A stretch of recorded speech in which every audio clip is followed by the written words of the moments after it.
Okay. Call this meeting to order. Please stand for the Pledge of Allegiance. Pledge allegiance to the flag of the United States of America and to the republic for which it stands, one nation, under God, indivisible, with liberty and justice for all. All right. The clerk will now take the roll. Councilmember Porter, Present. Councilmember Middleton, Present. Councilmember Kavanaugh, Present. Councilmember Dundon, Present. Councilmember Costi, Present. Councilmember Hotchkiss, Present. Council President Matavetsky. Present. Thank you. Next, we move to reports from committees and approvals of the minutes. So we'll start with approval of the minutes up from the business meeting on 5/8/2024. Do I have a motion? I'll make the motion. I'll Yep. second. Motioned by Councilman Dundon, seconded by Councilwoman Middleton. All in favor? Aye. Any opposed? Thank you. Now we move on to reports from committees and commissions. Do we have any committee chairs or commission appointees who would like to report any updates? Okay. Anybody? Okay. So we had traffic board this month, and we dealt with a number of things, particularly up in Southside. The video is up and the minutes are up on that. And please reach out to me if you are up on the Woodland area and would like to continue the discussion of the one-way street there. We had an environmental commission meeting and we continue to wait on data and move things forward and start discussing things along the lines of the blue bags. Discussion has been kicked off there as well. Okay. Appointments. So regarding the 6th District CDAC appointment, I'd like to clarify for the public record that at our last meeting, 5/8/2024, a new appointment was mistakenly made due to an error. The seat was not vacant at the time of appointment, therefore the individual's appointment is not valid, and I absolutely apologize for any miscommunication, and I hope that Ms. Jones is able to work with the city in the future. Very much regret. Okay, next we're setting public hearings. We will be setting 2 public hearings for our next business meeting. The city of Binghamton will hold public hearing regarding RL 24-86, an ordinance to amend the official zoning map to rezone portions of Clinton Street and McGatt. And a public hearing regarding RL 24-96, an ordinance to amend the code of the city of Binghamton, chapter 410 zoning, article 7, section 410. These public hearings will take place at 6 p.m. during the June 5th, 2024 regular city council business meeting in city council chambers, 38 Holly Street, Binghamton, New York. Residents wishing to participate in public hearings may do so electronically by emailing their comments prior to 1 p.m. on the day of the meeting to clerk@cityofbinghamton.gov or in person during the meeting. We'll be setting a public hearing for the following business meeting. Councilmember Middleton, Chair of the Municipal and Public Affairs Committee, do you have a motion to offer? Yes, I'd like to motion a motion to reintroduce RL 24-91 to read a local law to amend City Charter Chapter 45 to include unhoused status as a protected class. Is there a second? Second. Clerk can take a roll. Councilmember Porter, Aye. Councilmember Middleton, Aye. Councilmember Kavanaugh, Aye. Councilmember Dundon, Aye. Councilmember Costi, No. Councilmember Hotchkiss, Aye. Council President Matavetsky. Aye. Thank you. That's 6-1. So the city of Binghamton will hold a public hearing regarding RL 24-91, a local law to amend Charter Chapter 45 to include unhoused status as a protected class. This public hearing will take place at 6 p.m. during the June 26th, 2024 regular city council business meeting in city council chambers, 38 Holly Street, Binghamton, New York. Residents wishing to participate in public hearings may do so electronically by emailing comments prior to 1 p.m. on the day of the meeting to clerk@cityofbinghamton.gov or in person during the meeting. All right. Next, we'll move on to our public hearings. We have one public hearing tonight regarding RL 24-72, a bond ordinance to finance construction of improvements and upgrades to the terminal pumping station and the joint sewage treatment plant. Anyone is welcome to speak. You have 5 minutes for the discussion on RL 24-72. Is anyone here for the RL 24-72? Okay, hearing none, is there any submissions to the clerk's office via email? Nope. Okay, so do I have a motion to close the hearing? I'll make a motion. I'll second. Okay, motioned by Councilwoman Middleton, seconded by Councilman Porter. All in favor? Aye. Any opposed? Okay, thank you. We can now move on to public comment. Obviously, we're welcome that we're happy to see so many people turn out for public comment. We welcome your input, and we're here to listen. I'm really grateful that the charter lays out this time for public comment. Not all government levels do that. So I'm really happy that we have that. It also does lay out some rules. The rules are up here. We're here to listen with public comment. It's not an interactive period. You are able to follow up with your council member with an email or phone call if you want to have more of a back and forth. And we want to make it an inclusive space. I do actually see children here, which is great to see. So please consider following the guidelines relating to cursing. And I'd like to remind council that if there is issues, because this is obviously a tremendously emotional and powerful topic. That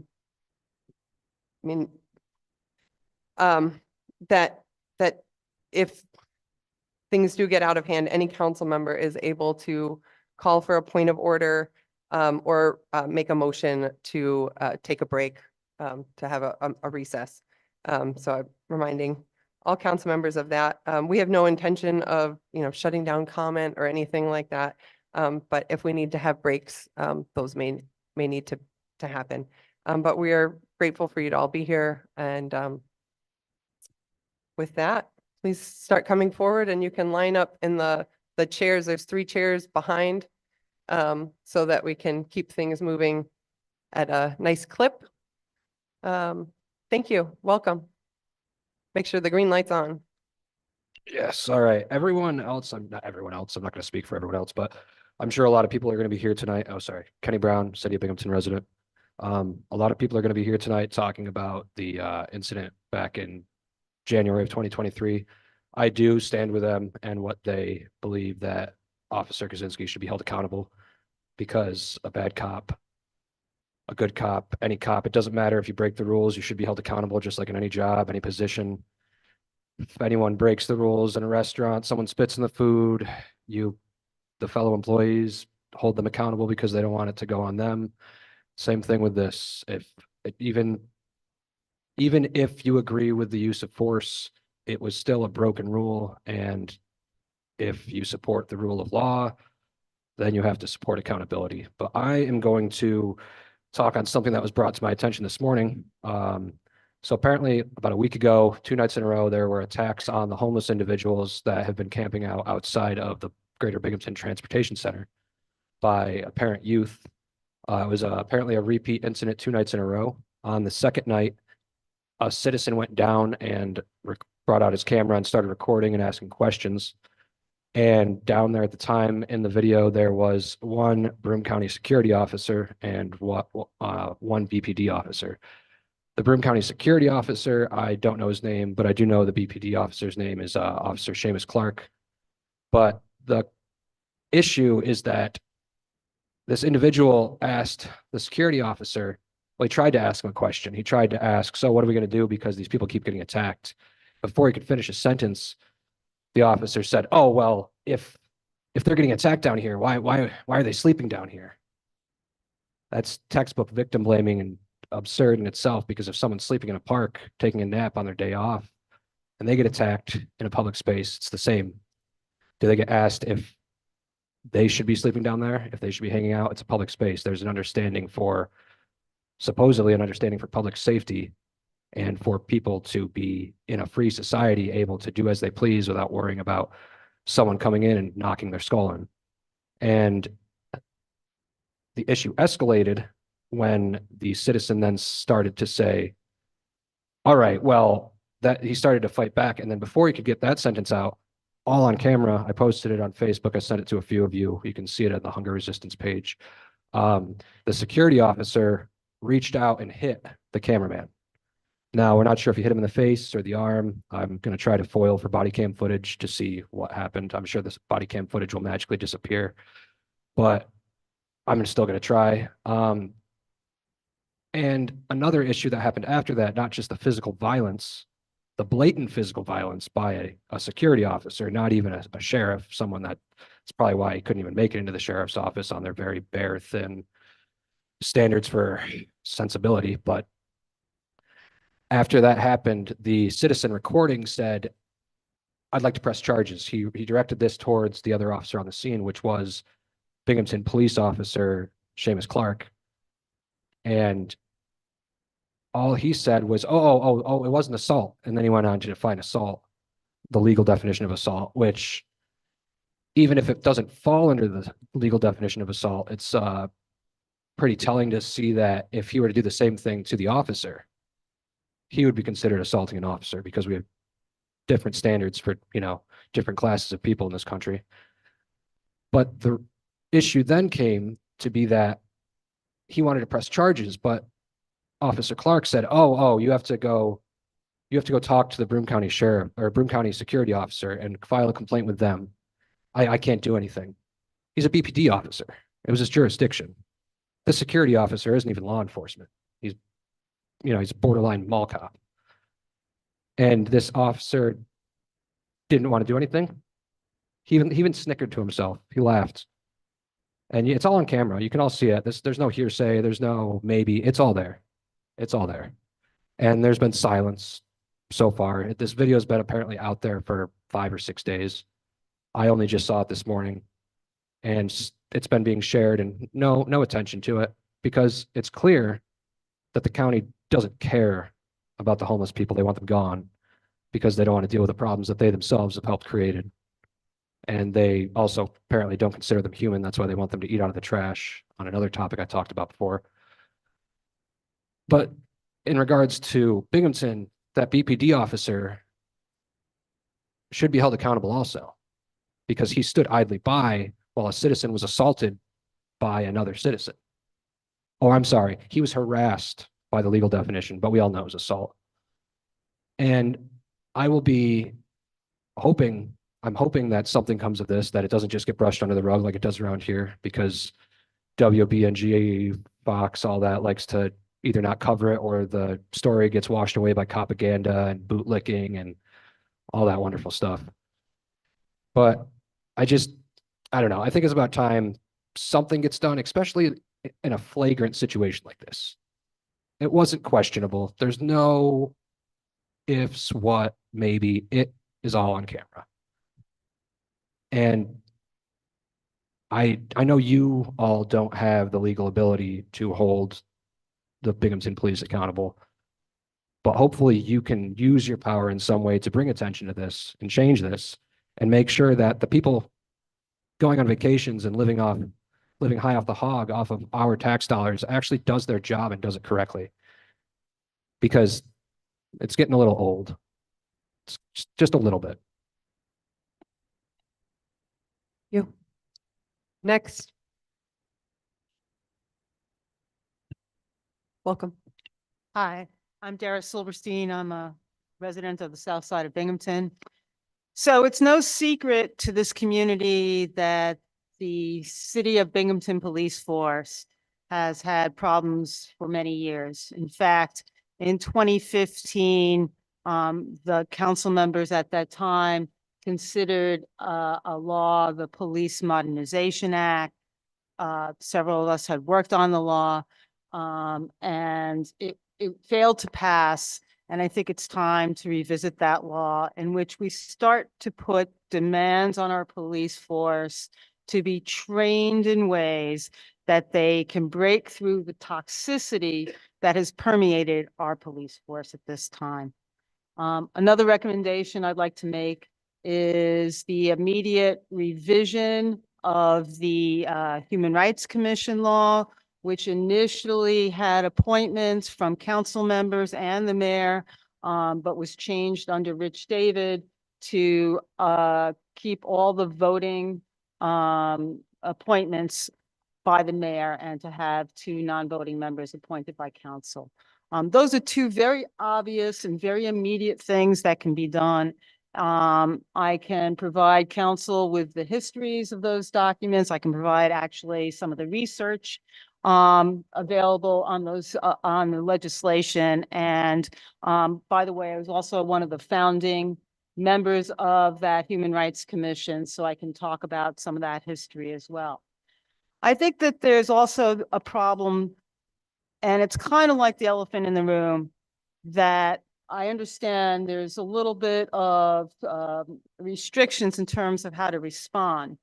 But our police force has had a racist kind of toxicity permeate the environment, not only in a way that has disadvantaged our community members, but also if you talk to police who care about that, the way they have suffered bullying from fellow officers when they try to speak out against that toxicity is pretty remarkable. And one person and one person only is responsible for that toxicity, and that's Chief Sikorsky. Chief Sikorsky is toxic. His kinds of policies have been brutal with respect to some members of the force. He allegedly committed sexual harassment several years ago. And even though it's not an easy thing to do, it is an appointment by the mayor, he can be fired for cause. And how many of our community members have to be beaten by his officers before cause is found? So I would really like to encourage the council to start considering the ways in which pressure can be put on the mayor to first create a citizen review board that will aid the selection of a new police chief, because Joe Sikorsky's time has come. Thank you. Thank you. Next up. Welcome. Thank you. My name is Aviva Friedman. I live in the city of Binghamton. City council members, 9 years ago, I sat in this very seat advocating for city council to pass the Police Modernization Act, which would have required a number of common sense modifications to the Binghamton Police, including an explicit ban on racial profiling. This initiative was undercut by the mayor, who subsequently disbanded the Human Rights Commission. 4 years ago, I was in your seat when George Floyd was murdered at the hands of Minneapolis police. I listened for hours as community members pleaded with us to do something. How could we just let this happen and learn nothing from it? What if something equally horrific happened in our community? The mayor assembled a joke of a collaborative full of police lovers who passed a milquetoast plan to address racism and police violence. This action plan did nothing. A year and a half ago, when the horrible incident involving Officer Kaczynski transpired, I sat there, as you do now, again, listening to hours of testimony and comments from community members concerned about the violence that their tax dollars funded. A handsomely paid city employee almost killed a community member. The council Democrats attempted to introduce legislation invoking a third-party review of the incident, but again, we were prevented from doing so by the council Republicans and the mayor. Mayor Cram said, quote, The city shouldn't do anything to undermine the AG's review and the integrity of the fact-finding process, end quote. Well, guess what, Mayor Cram? The AG's review is in, the fact-finding process is complete, and now it's time to wrangle with the fact that actually, yes, this was a heartbreaking and terrifying incident of police brutality. I'm recounting these events to you to emphasize that this is not new. Anyone who has read a history book knows that this is not new. But even locally, this has been an ongoing issue within recent memory. Does it ever get tiresome vouching for the police who prove time and time again that they are ineffective at making communities safer? Does it ever get embarrassing? Even if you believe that police are ultimately good and police violence is a matter of bad apples, then you need to weed out the bad apples. An officer who injures someone unnecessarily, who exerts power over a vulnerable person, who is saying that they cannot breathe, is an apple that is rotten to the core. I come to you now as I often do from the other side of the table, asking that you do what I couldn't. The city council now has a Democratic majority, which I hope translates to a kind, compassionate, common sense, love of community majority with the power to do the right thing. The demands put forward by the community, the demands put forward by the community will not undo the hurt and trauma experienced thus far at the hands of the Binghamton police, but it will take us a few steps closer to justice. Thank you. Thank you. Next up, welcome. There's going to be one more seat down here if there's someone else that wants to come down to line up.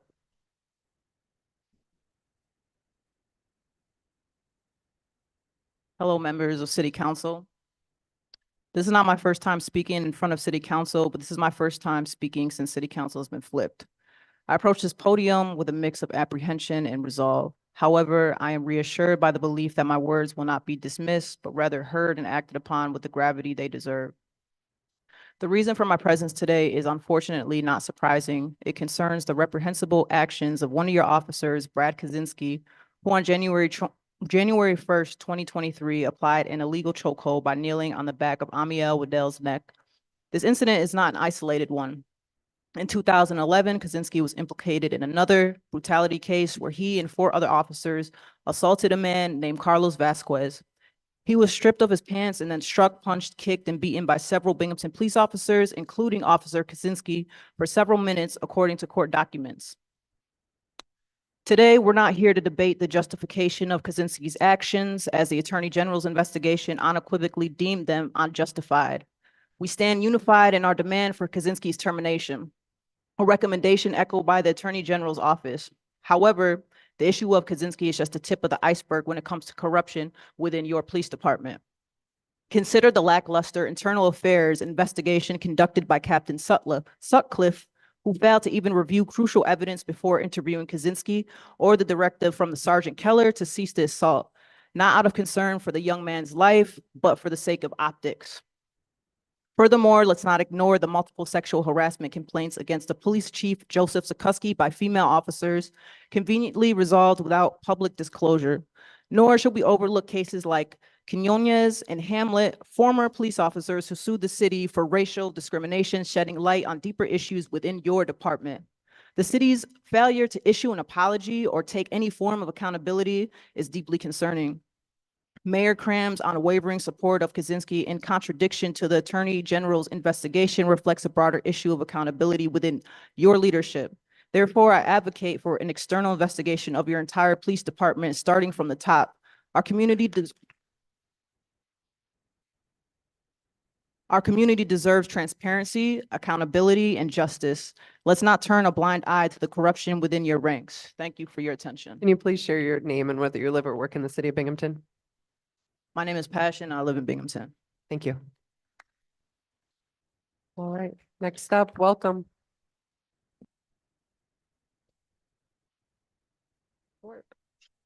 Good evening. I'm Dr. Misty M. Kirby. I'm a Southside resident. I both live, work, volunteer in this great city for almost 3 years now. I'm here to express some confusion about how hate and fear have ruled this community for so long.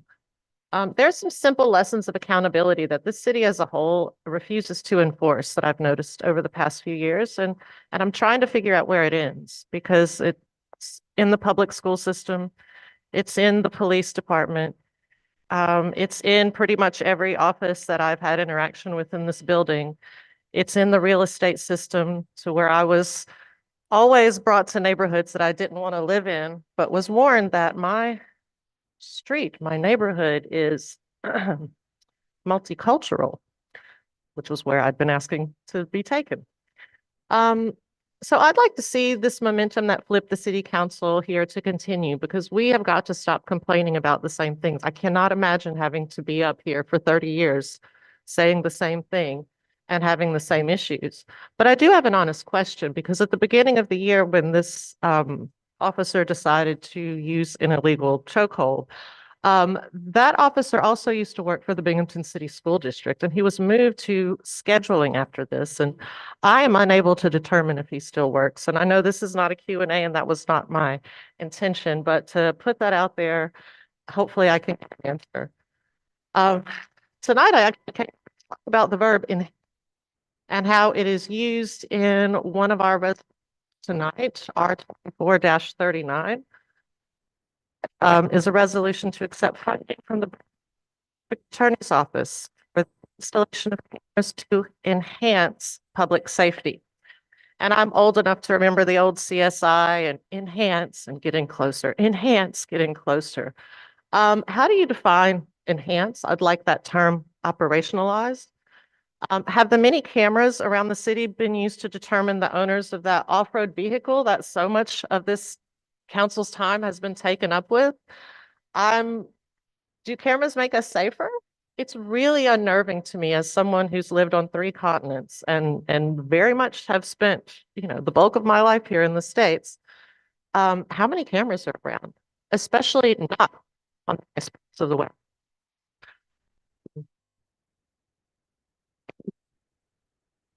We are a bit, surveillance and for I don't really think it would make us safe.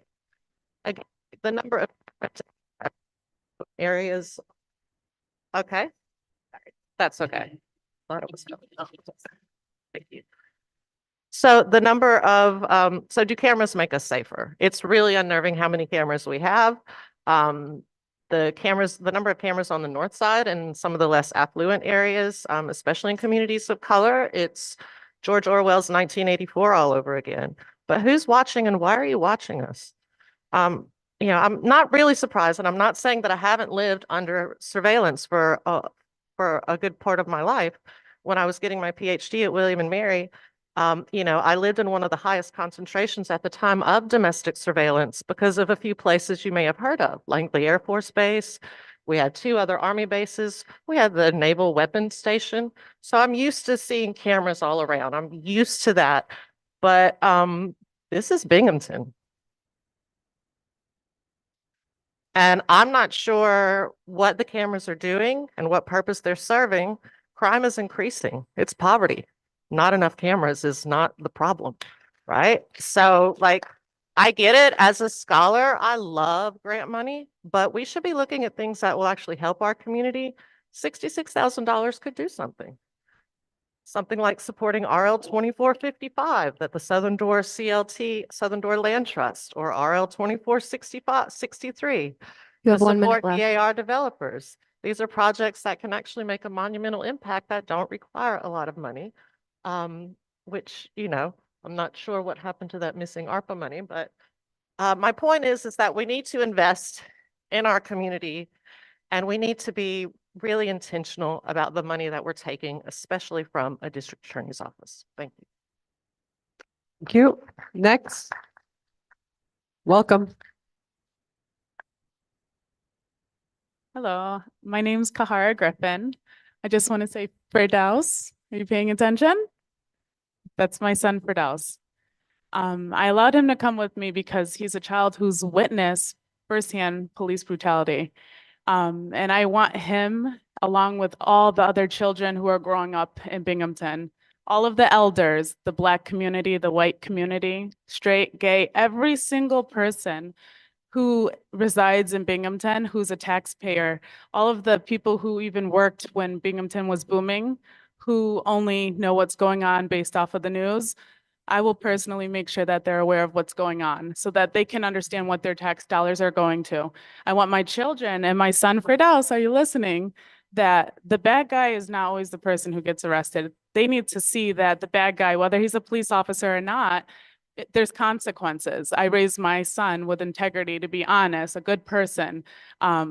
You don't want children to forever be afraid of police officers. You don't want it to always be about race and poverty and things, but that's the reality of Binghamton. So when you hear people's voices and constantly going on and on and on, my mom's 77 and even she used to attend meetings like this, and for her to say like there's a little bit of change, that's disheartening because my children will be successful. And the ones who do leave and come back, they're going to address you 10 times full. And they're going to recognize and remember the names of each person who's on each board. And it's not hard to look up each person and what their job title is. And they're going to eventually question, like, where's your integrity? Where's your integrity? You know, hold people accountable. This officer misrepresents every single police officer who, you know, eventually takes the role for who does have integrity. It's just, it causes bigger issues. It causes danger to other officers. It causes more danger in the community, and it just causes division, and it's wasting tax dollars. It's just not safe. I mean, like if you just are logical about the situation and you just are someone who was raised in morals, whether you're a working class person, a poor person, a homeless person, we were taught, all of us were taught, I don't care what you were born with, we were all taught to at least know right and wrong, you know? And where integrity, it disappears. If you're constantly being oppressed and disrespected, your voice isn't heard. If you see wrong, which was on camera, you saw someone's a child, even if he's an adult, that's still someone's child that you've seen be assaulted. And this man needs to be held accountable, and his family needs to understand what happens to bad guys so that my children understands that this is a bad person. This isn't a bad police officer, but this is a bad person, and he should not have a job title. Just like you wouldn't allow a pedophile to work in a daycare, you should not allow a person who's going to traumatize and hurt people be a police officer, because we have children that we're trying, I mean, like, even when they come in the neighborhoods to give stickers, my first intuition is I feel threatened. That's my body reacting. And I have a nephew who's a police officer, and I still don't feel safe with police. I don't feel comfortable. I don't trust them. That's from a mother's perspective because of my encounter in life, of how I've seen and what I've experienced, what my children experience. And now my intuition and my reflex and my body and mind is associated with my experience. So when you see them as crossing guards or trying to do community work, it's uncomfortable because of officers like him. So I won't be long. My son does have baseball practice, but I do want him to understand that these people, Firdaus, are going to work hard to get bad people out of their positions, okay? Thank you. Thank you. Next. Welcome. Hi, first I want to let all the community know that we brought sliders if anybody's hungry. The ones in foil are with meat, and the ones that aren't are vegetarian and vegan. They're so marked. My name is Terry. I live in Binghamton, and I am always seem to be here. So tonight I wanted to talk about Brad Kaczynski, like we all are.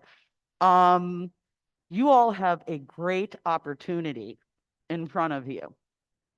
You can come out individually and support the Attorney General's findings and call for the termination of Brad Kaczynski. You have a chance to make a difference and to make this flipped city council actually different from our last city council. I said the last time I was here that, like, I didn't actually say this. I said it in an email, but that I don't want to keep coming to these meetings. I'm tired of boring Michael Costi over here, who's rolling his eyes. And I am tired of coming in here and just talking to air. You say thank you when I'm done, but you don't hear the words that are coming out of my mouth when they're coming out. You need to take a stand. You need to fire Brad Kaczynski. That's the first step to getting the rest of us who voted for you to trust you. I know that the earliest in your terms, what's his face? Oh, the guy with the camera. He came in here and he pulled a bunch of crap on y'all and tried to be like, you are the abolish the police people. But like, I literally voted for people to abolish the fucking police. Sorry, pardon my French.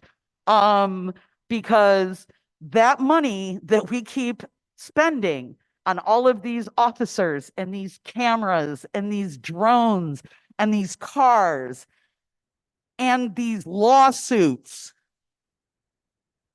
could be going into our communities. I know where the cameras are. They're on the riverbanks. They're at the parks. They're watching our most poor and desperate residents like they're not even human. It's like they're in a zoo constantly. How would you like it if every time you walked out of your house, they're looking at you? They're trying to find a reason to take you in, to abuse you. We just had another video come out with another officer of Broome County abusing homeless people and a Binghamton police officer backing up that officer. The Attorney General finally looked at Binghamton, right? And finally crossed that blue line that does not get crossed. The Attorney General is a cop, just like the police are. They very seldom find them police officers guilty of using excessive force without actually having to kill somebody. It happened here. We have a chance to stop him from possibly killing somebody. He's been violent before. He's just recently been violent again. He's going to do it some more. I am at a loss for words because I am so frustrated. It has been, I don't even know, 10 years? You have 1 minute left. 10 years that we have been trying to get some kind of accountability for the Binghamton Police Department. At least I've been working on it that long. Please make us respect you. Please let us trust you to do the thing that we need you to do and fire Brad Kaczynski, or at least put in the recommendation for him to be fired.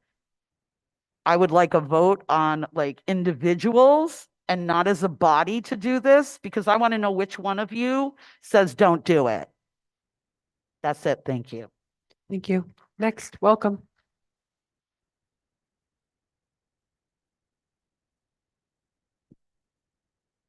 Good evening. I'm Rebecca Rathmel. I live in Binghamton.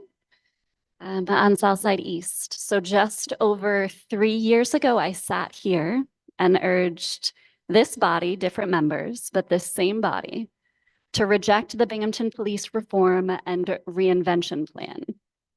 I pointed out that the Finn Institute, who the city chose to conduct its analysis of local policing, prefaced their report with the implication that police misconduct is likely not the fault of the police. They also largely disregarded substantial research findings in favor of claiming the efficacy of their own studies and citing their own conclusions, including one that refers to officers most prone to illegal conduct in Binghamton as, quote, in general, good cops.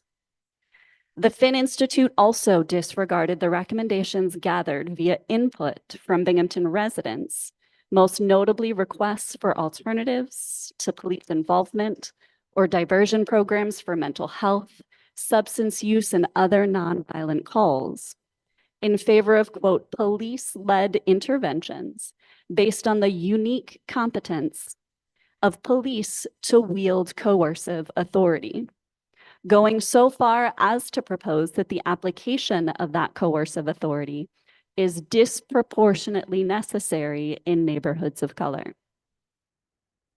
Despite the plan's obvious bias, it was adopted by both City Council and the mayor as a sufficient response to then Governor Cuomo's police reform requirement to address the persistent and pervasive use of excessive force against persons of color and over-policing in communities of color. We have since seen none of the transparency or accountability otherwise legislated that same year to address systemic and racial inequities within policing. The one new opportunity within our control that we did take was supporting Amael in submitting this case to the Attorney General for independent investigation. This report is the result of that investigation. The conclusions of the prosecutor with the highest designated authority in this state are not up for question by the mayor. And they certainly do not need a reevaluation by the very agency whose own internal response was explicitly identified as flawed. In 2021, and again last January, we challenged the unconditional support the Binghamton Police Department has continued to receive from the city's executive and legislative bodies. Tonight, our message is the same, and we have evidence from the principal legal officer of New York that corroborates what we've been calling out for years. This city's relationship with the Binghamton Police Department has to change. We cannot continue to do the same things and expect different results. You have the authority to start that change. Doing so does not make you anti-cop. It makes you pro-public safety, the kind of public safety that includes every resident, not just those with property to protect. You have 1 minute left. Please take the opportunity in front of you to exercise that authority. Thank you. Thank you. Welcome. Hi. It's good to be back and not being scolded for clapping. Thank you. So anyways, I would like to say my name is Selka. I live in Binghamton on the east side. Hi, Councilman Dundon. So first I would like to say I was also in the cohort that developed the police modernization law long time ago when we tried to present it. And the thing about that was when we developed it, when the research was done, Binghamton would have been so ahead of the game. We would have been like the star people that actually put these things into place. We called out body cams before that police actually had body cams. And guess what? We had a bunch of officers in here saying no to body cams until it became law and they had to wear them. So the other thing I wanted to mention, I want all of y'all to see this picture.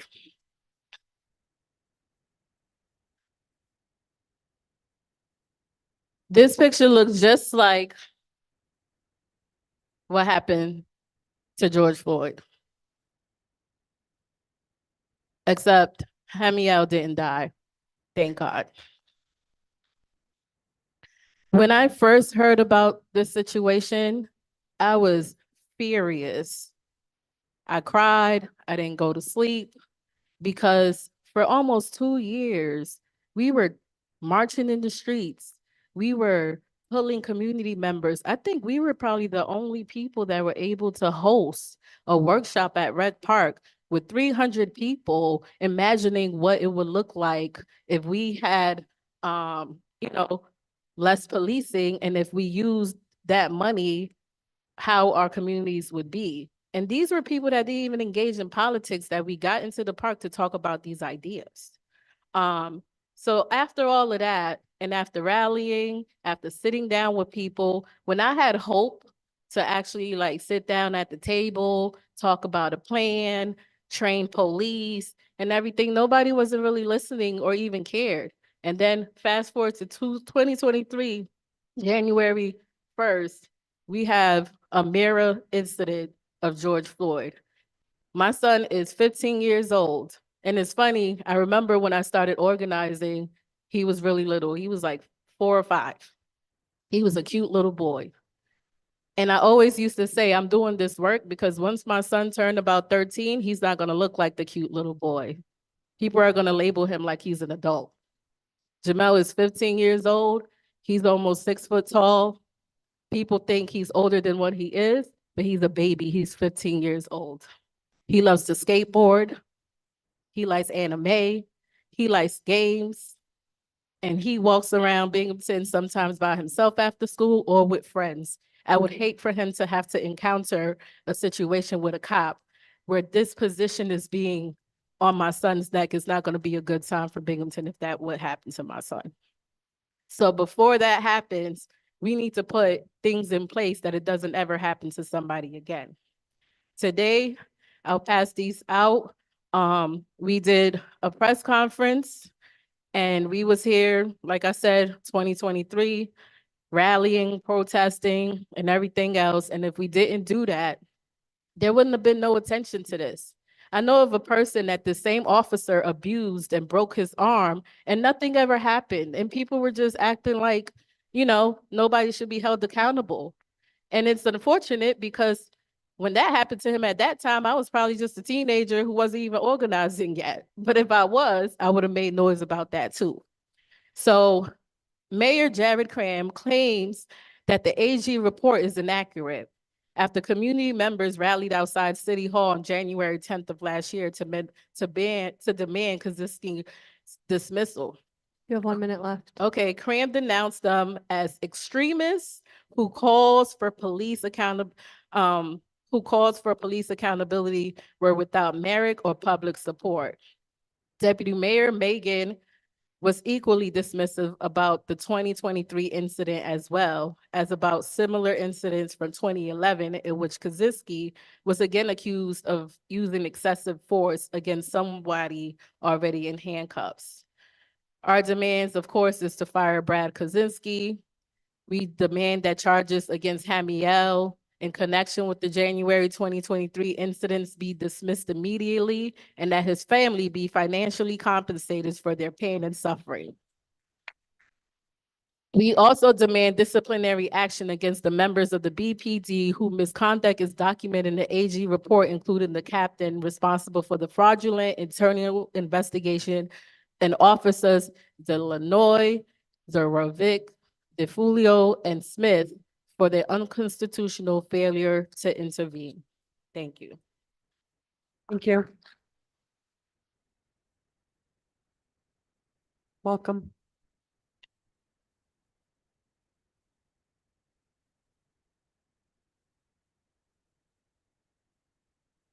My name is Soup. I am a Binghamton resident, West Side. I'm certainly in favor of firing Brad Kaczynski, even though I know most of his beatings take place off duty. I have an anecdote, an accusation, although there's no video, there's no physical evidence, but I considered not telling this story because it was It's personal. It's family related. But I think about all the situations where he assaulted people off camera, away from the public eye, all the stories that don't get heard. So I figured I'd share this. My father was beaten by Brad Kaczynski and several other off-duty police officers on the south side of Binghamton several years ago. And he was trying to break up a fight. They jumped in and they beat him. They knew who he was. And this goes to show how many other stories there may be out there of him and his buddies, whoever they are. To me, they're a gang. They are a gang.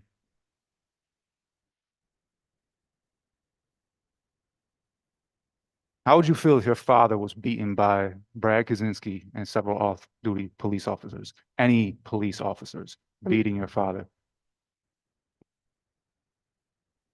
I'm sorry, This is but a I'm gang. gonna have to call a point of order because of possible defamation. Um, you can continue to speak, but sorry. I'm sorry. I'm sorry. Where does that, Okay. point of order? Point of order, point of order, point of order. I don't understand where the defamation comes in. Is that what core counsel is saying at this moment? I'm just saying, is that what core counsel is saying at this moment? I don't recall anything about. Yeah, I don't understand how Well, telling a personal he- story is ever defamation of especially it was- character. It's especially his story, Yeah, I don't think it's a defamation if he's just saying and his nor did he story. give any names other than what he said, what he saw. And of the officer that is in question of the other things. So I'm just wondering, hold on. Thank you. Hold on, thank you. Hold on. I'm just wondering what is core counsel, obviously it's coming from you. So what is core counsel saying?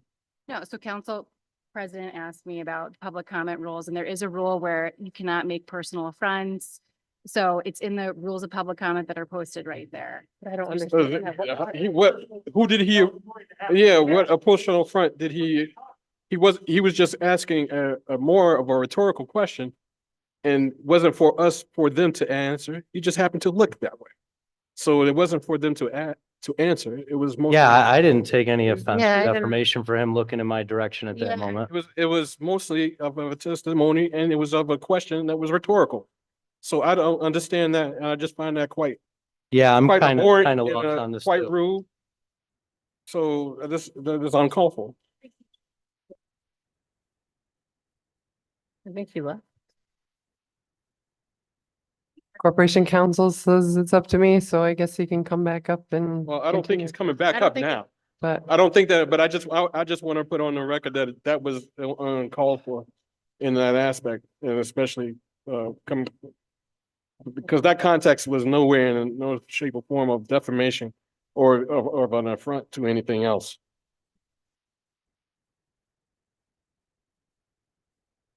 all right, well, So that's why I want to make that as He's record. Yeah. welcome to come back if I he don't- yep. wishes to, but Okay. in the meantime, we can bring up the next Yeah, person. please, thank you.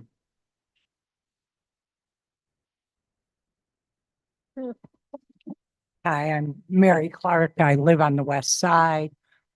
I Representative Kenya. I'm really appalled by what just took place here.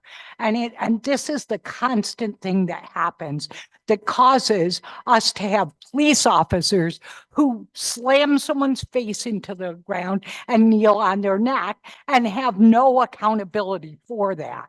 It's this outrageous. Then we have our mayor who is saying, denying that any of this occurred, while we have our attorney general saying Yes, and the Attorney General never rules in the community favor. This time it was so egregious that they called on the termination of Brad Kaminsky or Kaczynski, whatever his name is. But the whole point here is this officer has a history. 10 years ago, he broke someone's arm and I don't care whether you call it defamation, there's enough people who know he broke an arm. You're being sued for it now. And he had no consequences at all. If he had consequences back there or for any of his behaviors of violence against people, we wouldn't be sitting here today. And thank God Hamiel did not die. Are we waiting for someone to die to allow officers like this to roam our city and just beat up people without any recourse, anything? Then we got a mayor denying, like as if this didn't happen. Well, it happened. The Attorney General agrees that it happens, and shame on our mayor for doing it. And shame on all of you if you don't take some action in regard to this. You have some responsibility to protect our community. You talk about public safety, getting rid of this officer is the first act of public safety. I think other people before us had talked 10 years ago. I've sat here and begged you to do like the Police Modernization Act that could have presented this. It was so wild, police hating because we asked them to be trained, to learn about de-escalation, learn about diversity, do all of the things that can make our healthier police force, and nothing was done. And we end up having case after case, us coming to you with this proof, with people standing on someone's neck. What more do you need to act? This is ridiculous. You need to revisit the Police Modernization Act finally, and you need to reinstate a Human Rights Commission because we have nowhere to turn in our community when someone's father gets beat up by police officers or when anyone else is assaulted by Binghamton police officers. We have nowhere to turn. We're supposed to report it to the police. Well, we see how good that does us. This is just ridiculous. We're counting on you, a new city council, to actually finally do the right thing because we've been talking about it for 10 years and we need you to act. And we beg you to act. This is craziness. And I think we need to really pay attention to this, and we want you to act and look at the Police Modernization Act, reconstitute and start up the Human Rights Commission and fire this police officer. The Attorney General gave you okay to say, do this thing. And we need to call on the district attorney to also file charges against this police officer. And I just don't want to keep having to, I've been here for 10 years asking you to do something to protect our community. And they're always saying, well, let's hire more police officers. I say, train these damn police officers, protect me, protect Black and brown people in this. They usually leave us white-haired people alone. White-haired people. But the other thing that I have to say is I was out here on 4/20. I was like shocked by the aggression of our police officers. It was shocking. They actually instigated the mayhem that occurred. They attacked citizens out there having actually they set up the police barricades, indicating that we need to, that was okay for us to be there. Then they got some command from somewhere on high. They had already arrested people for chalking the area. Should we go arrest the children in Rec Park for chalking public grounds? How absurd. And then they got some command and started circling, like there must have been 25 of them circling us. I watched them throw a tiny young woman down on the ground, got on top of her. I saw them grab another, these are on videos, so we can see what our police officers do to us as community. Excuse Because me. there was never a problem with this gathering in the past 3 years. Your time And is then they instigated this violence. And we've got to hold our police force accountable, and we're counting on you to do it. Thank you. Welcome. Hi, this is Marcia Gates. This is not my first time here. I did not bring a prepared statement this time. Usually I'm reading. I really wasn't planning on speaking, just because there are so many voices here who know this matter better than I do. I will say that I am 100% behind firing Brad Kaczynski. You know, the AG made it really clear that there was gross misconduct. And there is no reason that somebody who has that kind of disregard for the rule of law should be wearing a badge. But I agree that, you know, this is not just an isolated incident. This is a top-down issue. This comes from the chief down, from Zukoski down. On January 2nd, Amiel came to the police station to file a complaint because he had been so badly beaten. And there was a fervent push to intimidate those who were there to support him. There was statements that he was not allowed to have an advocate. We pushed hard for him to have an advocate with him. He was scared and, you know, was still had a broken arm and was visibly bruised and beaten from the beating that had happened the day prior. They continued to try to intimidate those who were there to support him.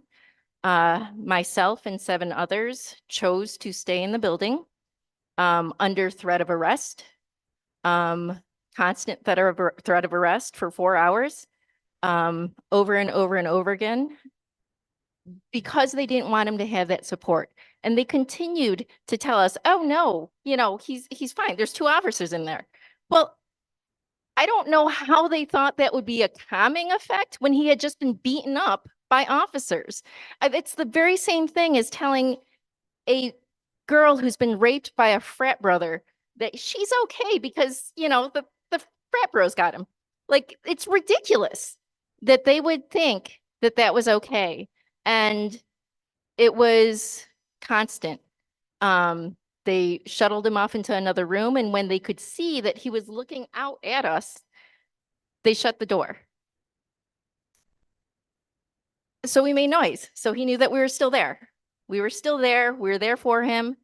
And this was for 4 hours of them trying to intimidate a man that they had beaten so badly and, you know, put in a position where he could have died. I don't see how anybody in this room could see that as anything but intimidation. It's a top-down problem and it needs to be addressed. Thank you. Welcome. My name is Bob Wilson. I live on the west side. I wanted to start by commending Michael Costi on his courageously speaking out against the rights of unhoused people. That was a really brave move for you. You're it's the kind of integrity that would not be out of place in the Binghamton Police Department. I, of course, second all the comments of the folks who came up calling for the firing of Brad Kaczynski, as well as holding the other negligent officers accountable and the corrupt captain, and reintroducing the Human Rights Commission, and Paul Battisti's filing charges against Kaczynski for his act. I wasn't even going to come here and do this until the council president dismissed my friend Sue. I had written a comment about this very issue, and I wasn't going to read it because it seemed to sort of distract from what folks were here tonight to do. But since the policing logic exists in this body as well, that we're being policed in here by you as well as being policed out there, I figured I would read this. We need you to understand that this incident with Amiel is not isolated either nationally or in Binghamton. The systemic logic of the thin blue line reigns supreme, not only in the conduct of the officers who did not intervene, but also of the crooked captain who cooked the report and the racist mayor who still denies any wrongdoing, who still promises thoroughness and fairness, when the AG's report clearly indicates that neither he nor his police department are remotely interested in either. That same logic infects this body as well, and not just when it was controlled by a far-right majority. Tone policing has become the norm in an alarming number of city council business meetings this year, in which the council president in particular attempts to outdo even the most reactionary elements of the previous council by threatening to sic the cops on any member of the public who speaks out of turn or says anything during public comment that could be construed as a personal affront against any public official, or apparently just tells stories about their own lives being victimized by cops. Apparently that's against the rules too. I have to assume that you do not realize how silly and pathetic you look when you respond to the public this way, let alone how fascistic. It suggests that you are less concerned with what commands respect than with the appearance of respectability. In this, you are no different from the BPD or the cowards in the mayor's office who use their power to shield violent, lawless creeps like Brad Kaczynski from accountability. You were elected by the public to serve us, not to tone police us, not to threaten us with violence if we're not sufficiently polite when speaking out about the systemic injustices to which our most vulnerable neighbors are routinely subjected under your watch and with some of your support, apparently. If someone wants to come up here and say something mean to you or about you, too bad, so sad, grow up, get over it. If you must insist on whinging about personal attacks and obscenity, consider Kaczynski's attack against Amiel's person as against a person in custody in 2011. Consider the equally unlawful attacks of an occupying army at Wegmans against the persons protesting Amiel's treatment. Consider the obscenity of a BPD captain who brazenly falsifies an internal investigation, secure in the knowledge that no one in or out of the department will hold them accountable for it. And the obscenity of a mayor and deputy mayor who continue to gaslight the victims of systemic violence and defend its perpetrators, no matter what anyone says, whether it's the citizen on the street or the office of the Attorney General of the state of New York. The city council must take bold, definite action to hold BPD and the mayor's office accountable for the unlawful violence they perpetuate and defend, instead of attempting to regulate the conduct of everyone but them. I think you really need to seriously reconsider what your role is as the president of this body. If not, get out of it as soon as possible. Thank you. Is there anyone else here for public comment? We have 3 seats up in the front. I'd like to call for a 5-minute recess. Okay. Is there a second on that motion? I'll second. Okay. All in favor? Aye. Aye. Any opposed? Okay. Taking a 5-minute recess.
Okay, that's fine, yeah, and we can talk about that too. That's fine.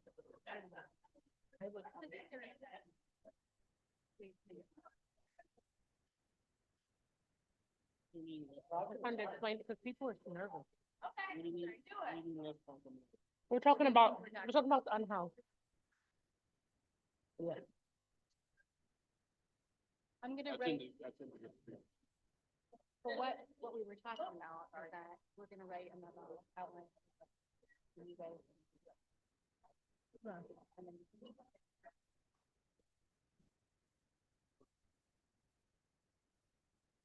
Okay.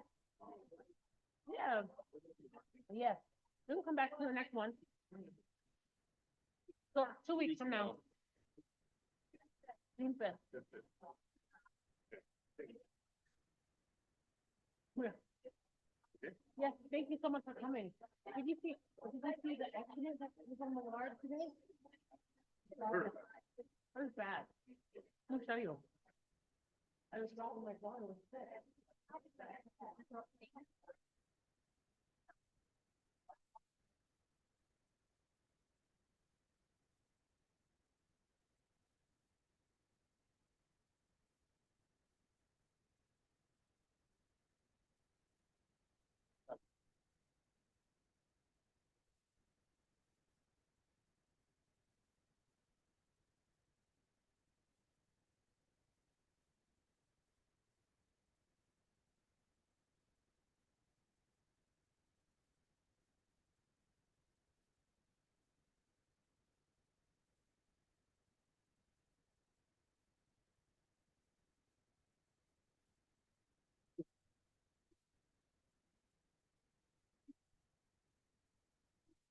And the next question is on me.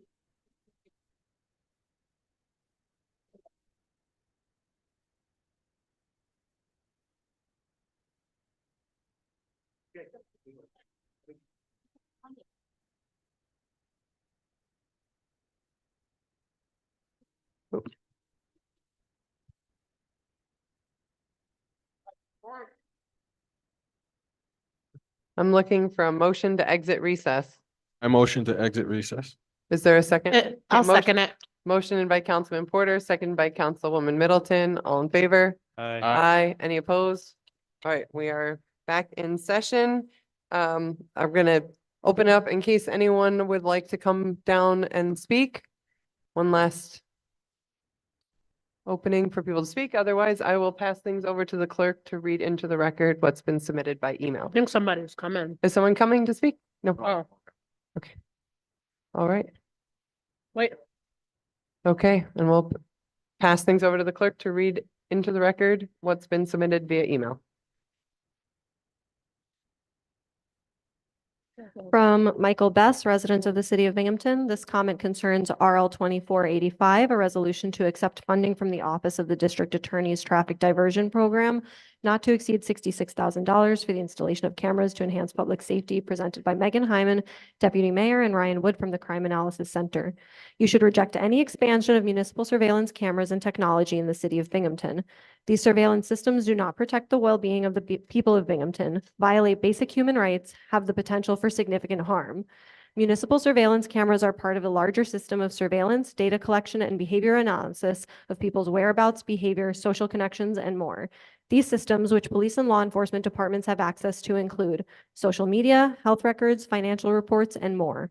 Altogether, this represents an ability for law enforcement to gather information of not only individuals, but entire social groups. This is not an abstract possibility. Rather, it has been shown to be an explicit attempt of law enforcement and police departments to grow their capabilities in gathering large amounts of information about large amounts of people, regardless of the presence of individual or specific crimes. This represents a significant advancement of policing powers that has faced little public input or means of public accountability. In one such instance, a police department in Chicago profiled and collected data on entire family groups, their social connections, and inferred, or rather made up, supposed gang affiliations based solely upon mass surveillance collected data, leading to harassment, intimidation, and profiling of families, including children. This behavior by policing agency is a danger to our constitutional and human rights, and furthermore holds a potential for significant public harm. Without accountability and extensive public discussion, review, and education, this expansion of mass surveillance and police powers can and will be abused to serve authoritarian and corrupt ends. The expansion of this technology has significant problems, including racial bias within the technology, racial bias where it is deployed, and in the consequences of surveillance, the use of AI models for facial recognition, which is also shown to be prone to racial bias, false positives, the relationship between these systems and the private companies that stand to profit off municipal surveillance systems and the data of citizens, and the suppression of human rights such as the freedom of assembly, the chilling of free speech, and expanding state powers without democratic accountability. Once these systems are created and these powers granted, they are never given up by abusive and corrupt agencies or by bad actors. I ask that this city council educates itself on the current level of mass surveillance used by the Binghamton Police Department, how the information collected by the Southern Tier Crime Analysis Center is gathered, used, stored, and shared, and conduct a thorough effort to gather information and discuss this issue with the public before rubber stamping the expansion of a mass surveillance system. This is not uncharted territory. Get the information before bringing this to a vote.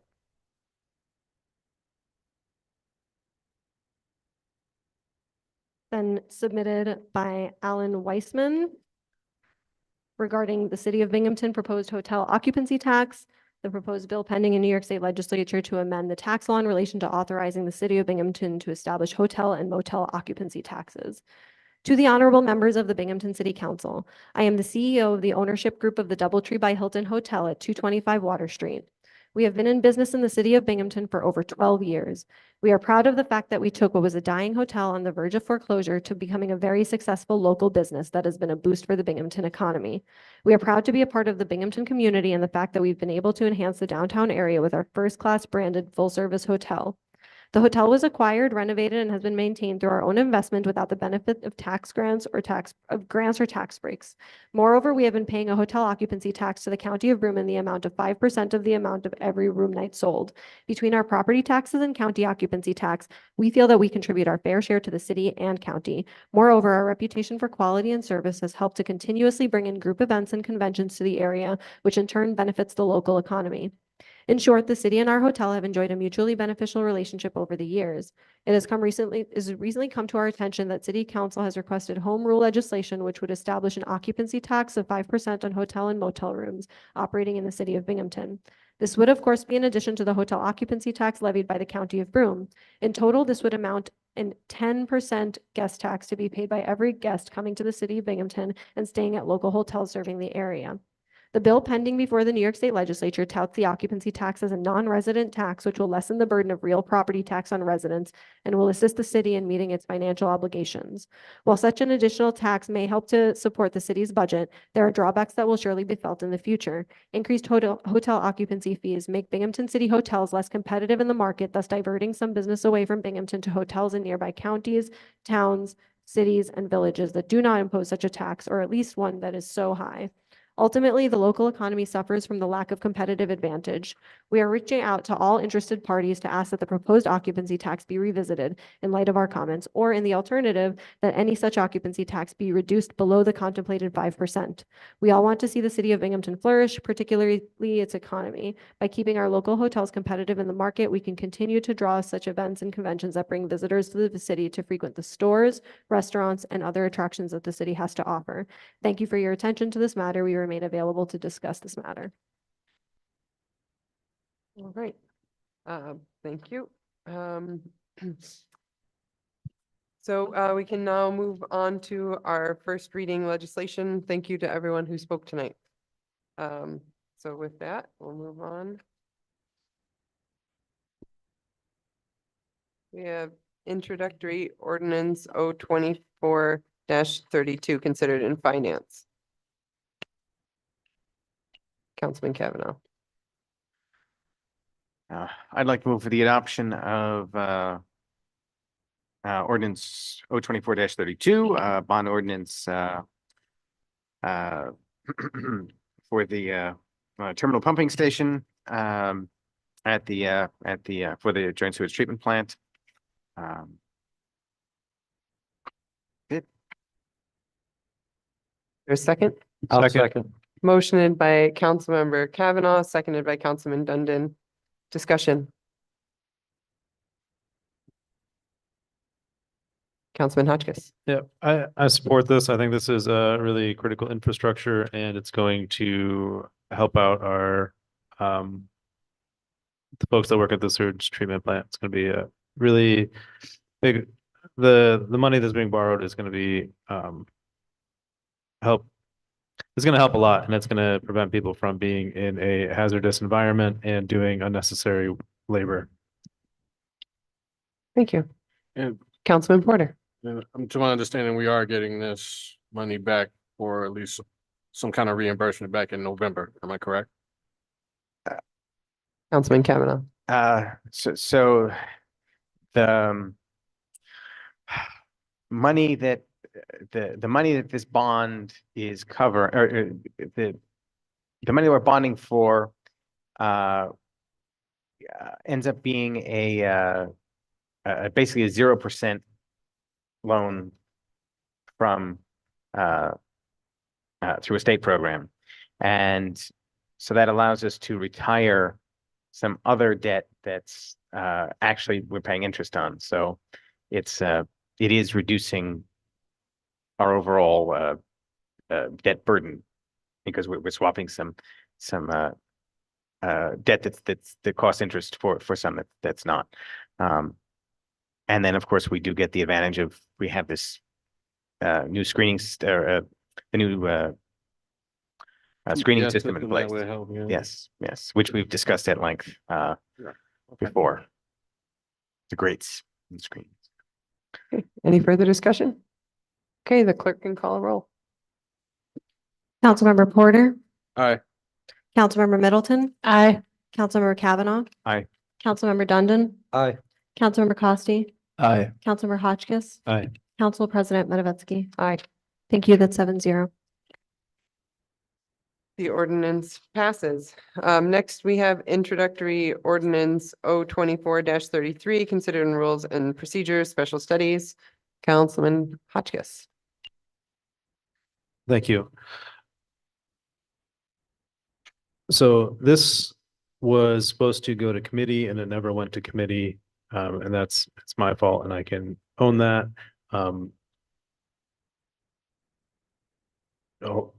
Introduce it and then. Oh, okay. So this is introductory ordinance 024-33.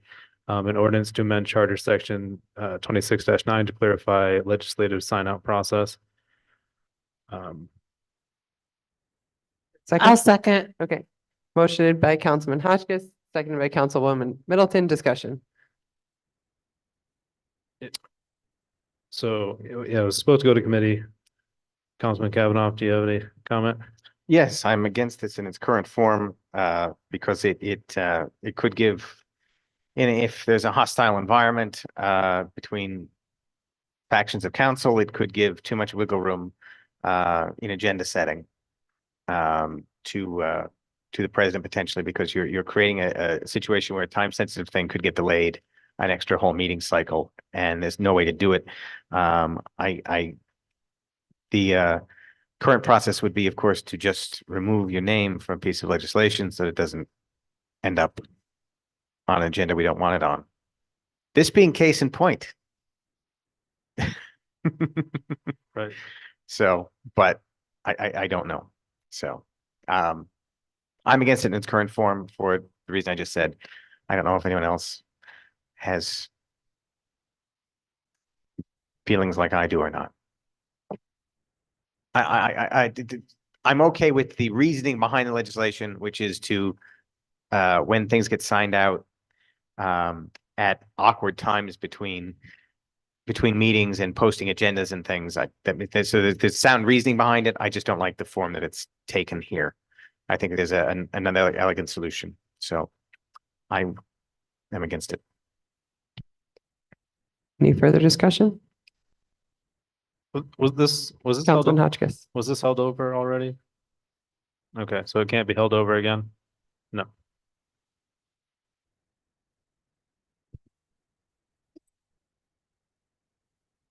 I don't see the problem with it personally. I really don't see the problem with it. We're making the. I think that. Yeah, this is an amendment, which is Oh, no. Why don't we make an amendment and send it back then if people don't agree with it? So that way people can agree with it and then we can move forward. Yeah, just motion it to hold over. There's so many. You can't, We we can't- can't hold it oh. over, but this, I don't see any issues. What's going on with I'd it? like to make a motion to send this to committee. I'll second it. Okay, motioned for holdover by Councilman Hotchkiss Move to to committee. move to committee, sorry. Motion to move to committee by Councilman Hotchkiss, seconded by Councilwoman Middleton. Okay, we can move on to the Okay. next one, right? Um, Your vote? No, do you need a, or? okay, we can take a roll vote. Councilmember Porter? Nay. Sorry. Nay. Okay. Councilmember Middleton? Aye. Councilmember Kavanaugh? Aye. Councilmember Dundon? Nay. Councilmember Costi? Aye. Councilmember Hotchkiss? Aye. Council President Matavetsky? Aye. Okay, Thank you. so we will be moving O 24-33 back to committee for further discussions. Okay, next we have introductory ordinance O 24-38 considered in municipal and public affairs. Councilwoman Middleton. Introductory ordinance O 24-38. It's an ordinance, I'd like to make an ordinance to amend the code chapter 307 vending hours. So I think Nate kind of introduced this, correct? Nate? Yes. I'll second. Second, yeah, Oh, sorry, go ahead. discussion. I think this is a good thing for vendors, especially with time and to make preparation for them to make money also. And it's competitive. It's just something that should be, so to me, my opinion, allowed for it to be somewhat competitive with other restaurants within the area and to be open for that motion at that time. So I think this is a good start for businesses, especially small businesses. Councilman Hotchkiss.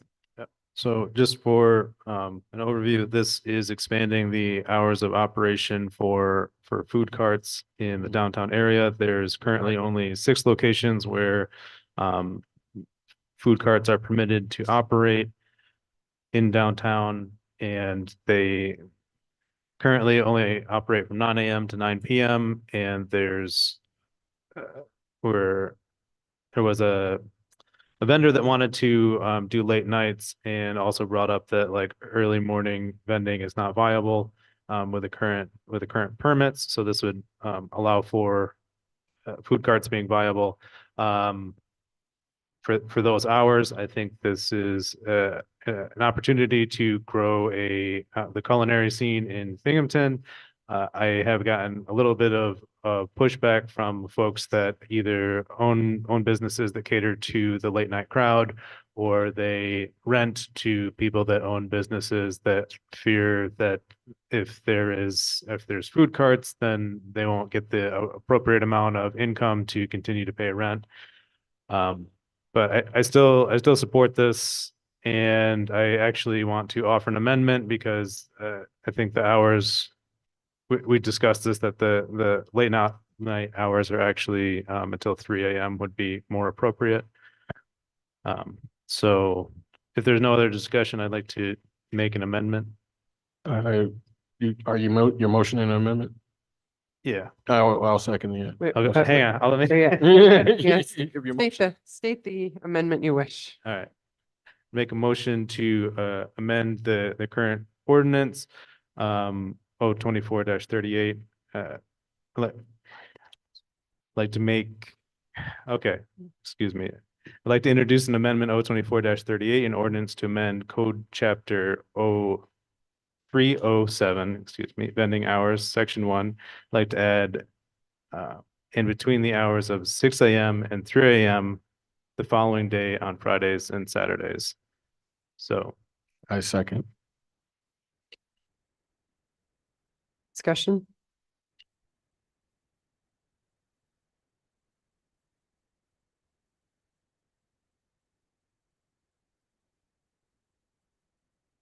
Want to make sure they have it right.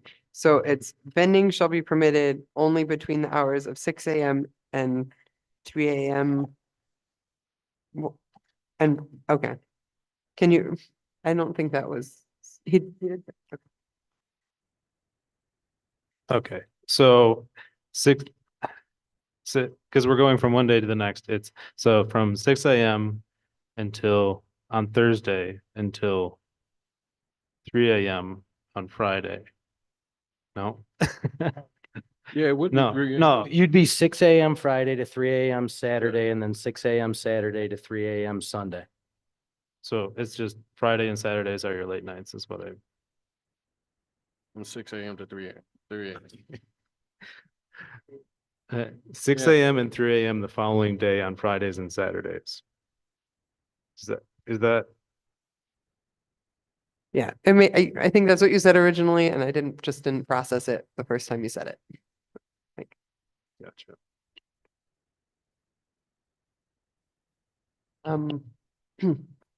We take a vote? Councilmember Porter, Wait, Dundon oh, looks like he wants to say something. Councilman So Dundon? what is the exact times then? Because I'm confused now. so my understanding of the amendment being proposed is that on Fridays and Saturdays, the hours would be 6 a.m. to 3 a.m. of the following day, as opposed to 6 a.m. to 1 a.m. the remainder of the week. Just wanted to make sure. And my question also I'm having is that we are voting on the amendment for this motion. We're voting on the, to Okay. make the change. And then if that's the case, if you ask, yes, Okay, Aye. Councilmember Porter, aye. Councilmember Middleton, Aye. Councilmember Kavanaugh, Aye. Councilmember Dundon, Aye. Councilmember Costi, Aye. Councilmember Hotchkiss, Hi. Council President Matavetsky. Aye. Thank you. That's 7-0. Okay. So, now, going back to discussion as amended, unless in case there's any additional comments. There's not, we can take, yep. Hang on. There's Councilman actually, Hotchkiss. so there's a corporate counsel brought up that there's another section in the charter that this change would affect. So I'd like to make an amendment to 024-38, an ordinance to amend code chapter 307 vending hours, section 1. I'd like to amend the sentence F, notwithstanding section 307-24G, vending shall be permitted only between the hours of 6 a.m. and 1 a.m. the following day on Sunday through Thursday, 6 a.m. and 3 a.m. the following day on Friday and Saturday. So that was a motion to amend. Where is that going on here? Section F. That's just a second, that's a second amendment. Section F, right?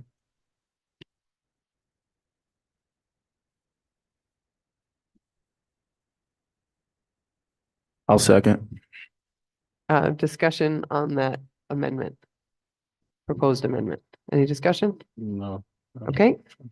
Councilmember Porter, Aye. Councilmember Middleton. Aye. Councilmember Kavanaugh. Aye.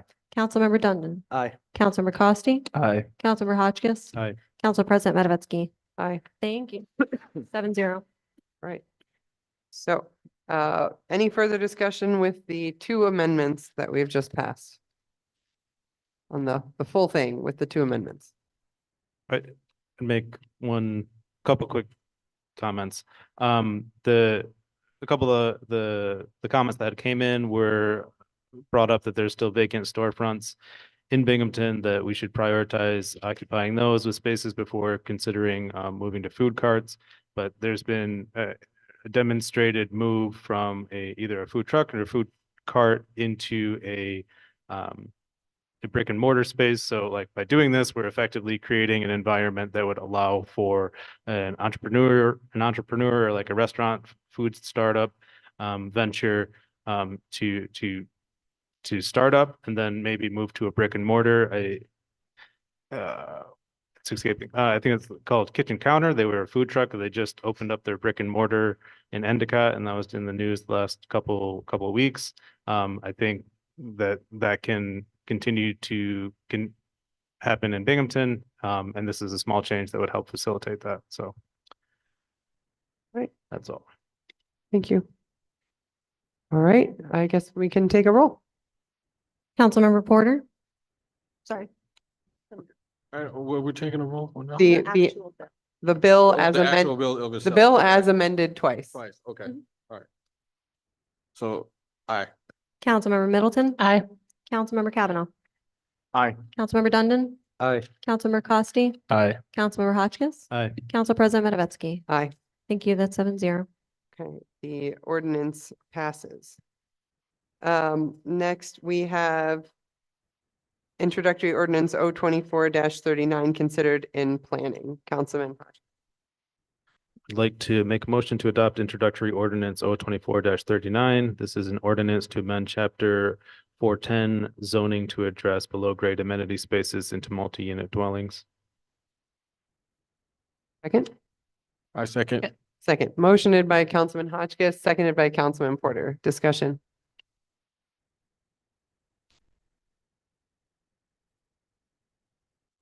Councilman Kavanaugh. Um, I mean, this has been hanging around for a while. My original concern with it was, just how they came to the conclusion of sizes of some of these, below ground amenities. And I don't think some of it's clear, mudroom size. I don't know if that's adequate. And I don't know if the above and below grade storage rooms should exceed 7 square feet per person. Is that per storage room, or you can only have a 7 square foot storage room per resident? I don't know. But I have other issues, I think, with this section of the code. But that's not necessarily germane to this particular discussion, but I have questions about above ground amenity spaces. So above ground amenity space should not exceed 15 square feet per person. And I imagine that some of our multi-unit dwellings downtown would violate this for some of their theater rooms and game rooms and stuff so I have issues with this section in general. So I'm not going to vote for this, but if you folks feel that because I have other issues with this whole section, so above and below ground. But I mean, it's not if you remember the original discussion from Tito, this is kind of, this is in practice for stuff they're going out and evaluating, but this kind of gives guidance for renovations and new construction. So, I mean, I'm welcome to pass it. But I have some other issues with the whole section. That's all. Thank you. Any further discussion? What Councilman Porter. What issues of this? I kind of missed that. I don't understand. What issues of this section that you that's bothering you? So I have a question. So some and Sophie, I know I'm putting you on the spot here, but I think this covers, and Tito's not here, and like this would multi-unit dwelling downtown. This would cover, I don't know, pick Twin River Commons or something, right? And they have above ground amenity spaces that are certainly larger than 150, than 15 square feet per person, probably. I don't know.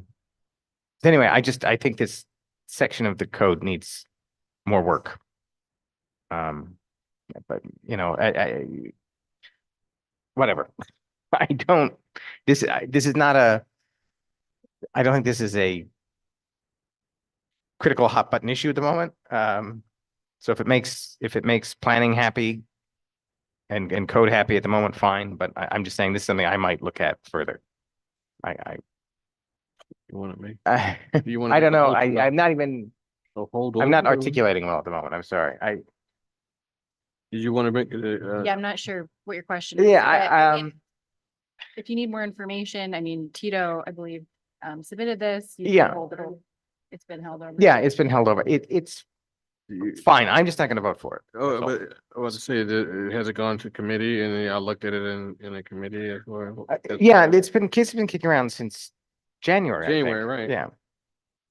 So even if we pass this right now, we can continue to make updates to that chapter to. Exactly. That's all I'm give you saying. a little bit of relief. That's why I'm not going to vote for it, is because there's other stuff in here I want to look at. That's all. Yeah, right, yeah. Okay. Okay. I just wanted to know what was really about it. Okay. All right. Any other comments? Okay, the clerk can call the roll then. Councilmember Porter, Aye. Councilmember Middleton. Aye. Councilmember Kavanaugh. Councilmember Dundon, Nay. Councilmember Costi, Nay. Councilmember Hotchkiss, Aye. Councilmember Matavetsky. Nay. Thank you. That's 3-4. The ordinance does not pass. Okay, next we have introductory ordinance 024-41 considered in finance. Councilman Kavanaugh.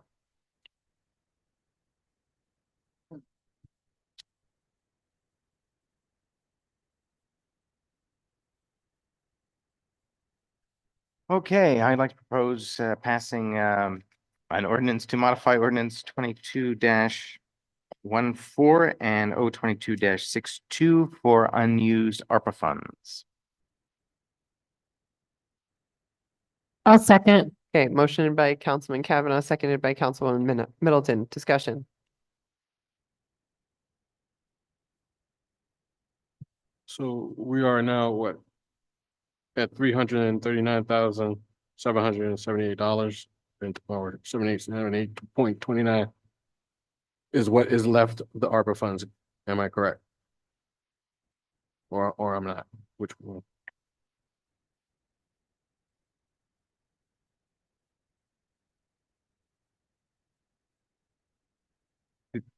I'm sorry. Okay. What is left of the ARPA funds is the 339,000? I believe that's the approximate amount when you account for the issue with the overallocation. But this is. But is it already accounted for now?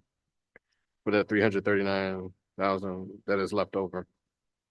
That's, at the end of the day, I believe that's what is left unallocated. Yes.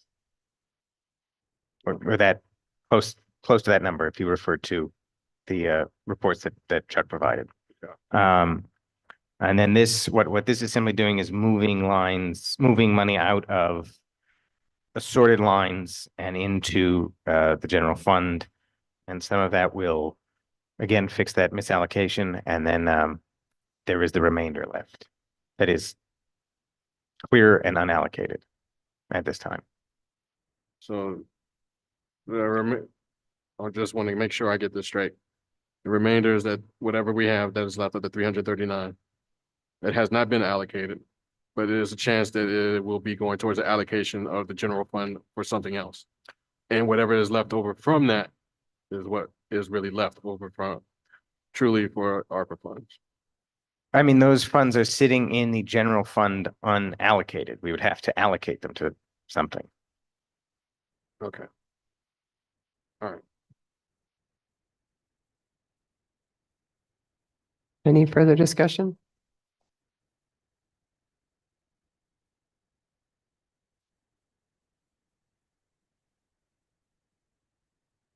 Okay. Yeah, for the record, that the total Councilman left over Duncan. for the ARPA funds will actually be $288,766.22. Thank you, Council.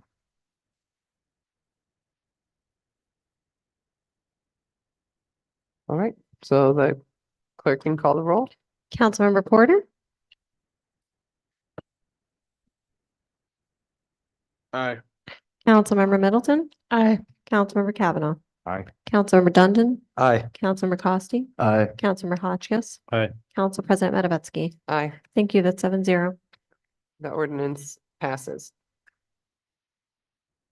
Next, we have introductory ordinance 024-42 considered in Public Works and Parks. Councilman Dundon. Yes, I'd like to make a motion to rescind ordinance R23-93 and O24-28.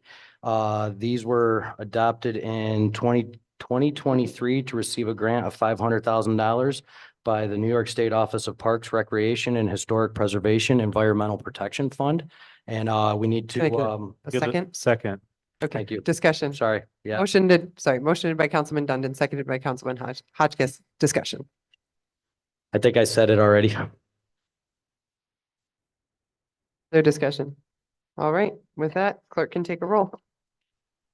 Councilmember Porter, Aye. Councilmember Middleton. Aye. Councilmember Kavanaugh.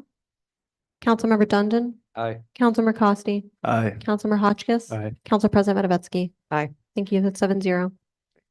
The ordinance passes. Okay. Next, we have introductory resolution R 24-38, considered in municipal and public affairs. Councilwoman Middleton. I'd like to make a motion, for a resolution authorizing Binghamton Pride Coalition fireworks display. I'll second the motion. Motioned by Councilwoman Middleton, seconded by Councilman Dundon. Discussion. The clerk can. Just to make sure that everyone knows that it is not Susquehanna, it has been a correction, and it is now Shenango River. Okay. Thank you. Thank you, Councilman you. Porter, for Coun- catching that Sorry. and having it corrected before the meeting. Yeah. But it will be, it's incorrect on the online packet. Nope. No? No, it's not. Corrected on the online packet and everything. Great. Thank you. The clerk can take the roll. Councilmember Porter. Aye. Councilmember Middleton. Aye. Councilmember Kavanaugh. Aye. Councilmember Dundon. Aye. Councilmember Costi. Aye. Councilmember Hotchkiss. Aye. Council President Matavetsky. Aye. Thank you. That's 7-0. The resolution passes.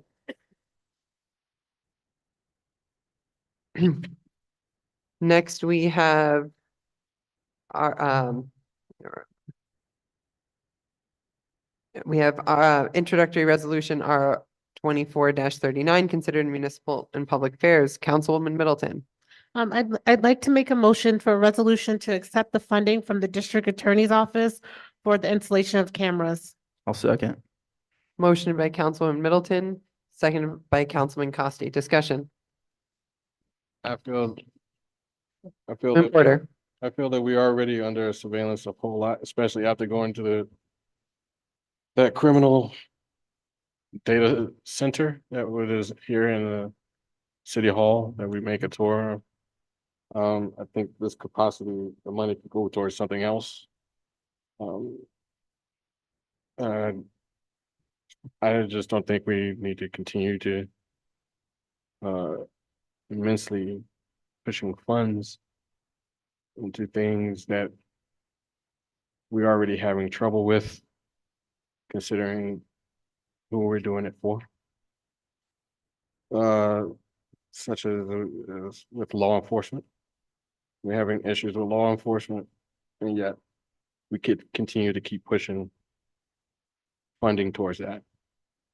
They already have so much immense power. I just don't understand to continue to keep pushing money towards somebody to really subjugate me eventually at one point in an authoritarian way. So this is why I'm voting against it. I don't pretty much, I just feel the money can go somewhere else. Councilman Dundon. Yeah, so I always have an issue when it comes to citizens' rights to privacy. And I always question, where is it more security or less of our rights? So something like this really bothers me because it's, I mean, could it be used for security? Yes, but once you give up your right to privacy and you have cameras all over, you'll never gain back the rights you lose. And it, something that can start off as security today is how, you can be subjugated tomorrow. So. Councilman Costi. Yeah, I support this bill.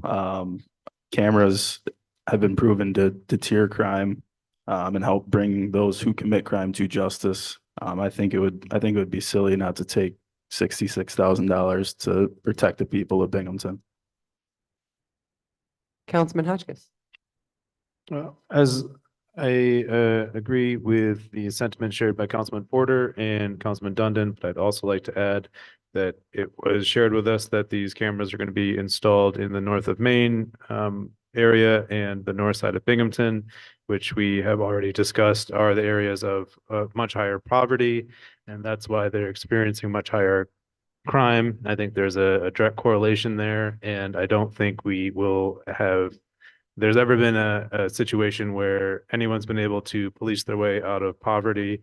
And we need to effectively address poverty and not just try to create more surveillance and policing in communities that need uplifting. So I'm not going to support this. I think, yeah, when we go through this, the entire agenda, and then we're sending money to parks on the south side, which is like not a perfect neighborhood, but that's what they're receiving. And then in the poor areas where there's high crime, they're just getting more surveillance, and that doesn't sit well with me, so I'm not going to support this. Any further discussion? Other than I just find it very punitive. Like we're punishing people rather than trying to uplift or change certain things that need to be changed. Dealing with poverty, like Councilman Hotchkiss said, and also dealing with my rights, just like Councilman Dundon. So that's all I have to say. I'm not in agreement with it. Thank you. Councilman Kavanaugh? Yeah,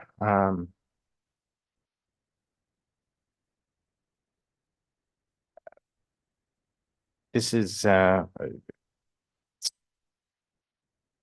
actually after touring the, information center, I felt a little bit better, about the deployment of cameras and the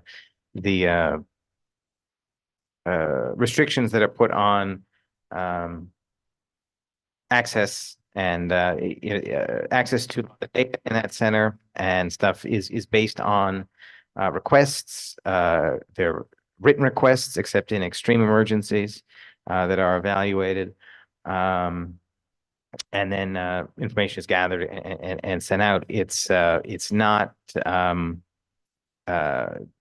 there are safeguards against fairly casual access. I'm relatively, I would say, fairly private person. I think most people would say, and I've I am a little uncomfortable with the casualness that we put that we've put so much of our everyday lives under the watchful eye of a camera.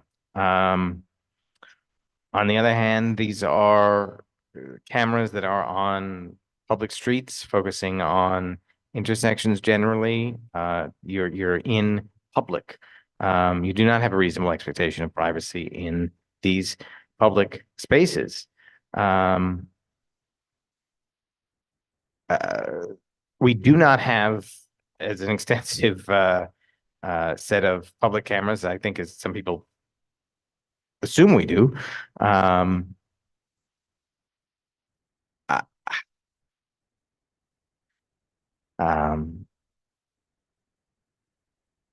Is this going over the line? I don't necessarily think that these 4 cameras are, and I think they're in very public places.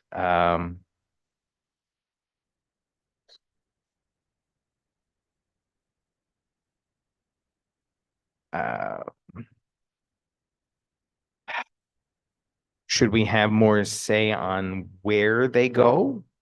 Something that people are interested in. I mean, the police department definitely has a thoughts based on data, and it's a kind of a philosophical question of what is driving what. But these are the high incidence areas of calls and presence. I would also point out that it is largely police body cameras and cameras that were in position that gave us footage in the Attorney General's investigation we were just discussing tonight. So there is a flip side to that level of surveillance that we've gone under.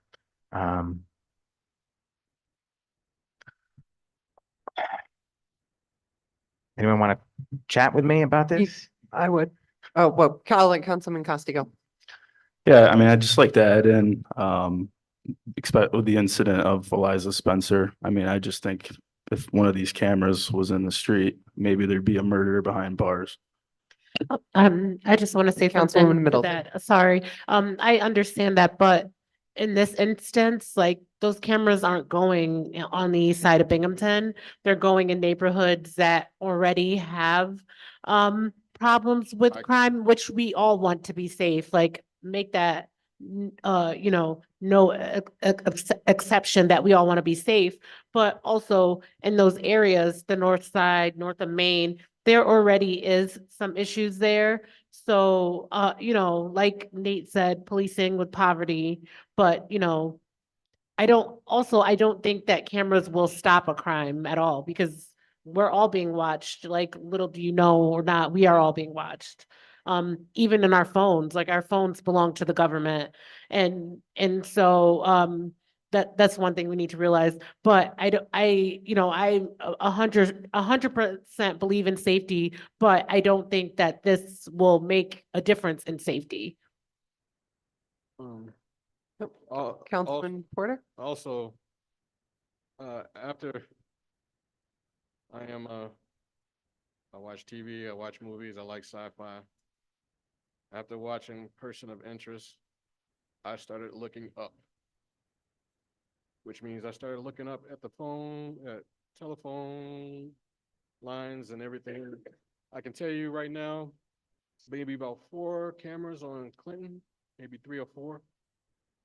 From front in Clinton to Mygat and Clinton to Jarvis and Clinton and possibly at Glenwood. Then there's one that's already coming off of Front Street and Prospect. It's possible they looked up there. And then the one that's right there off of near Airport Road as you go, like you were going towards Walmart, coming off of Downs Ave. I just can tell you right now, there's surveillance everywhere. But just how much more surveillance are you willing to put more into a high crime area? What other I already know if they already got that many cameras in my district, I know they definitely have a whole lot of cameras within north of Maine and as well as the north side, and they already patrol it. Like they already have patrols going through that areas. Seems to be all the time. So, Councilman Costi had his hand up. Yeah, so the reason you put cameras in the highest crime areas of the city is to put, let me reword this. eventually, maybe just go ahead and put it on their forehead. Or maybe putting resources. Councilman Dunn was next. He had his hand up. I'm and sorry. then we'll go over.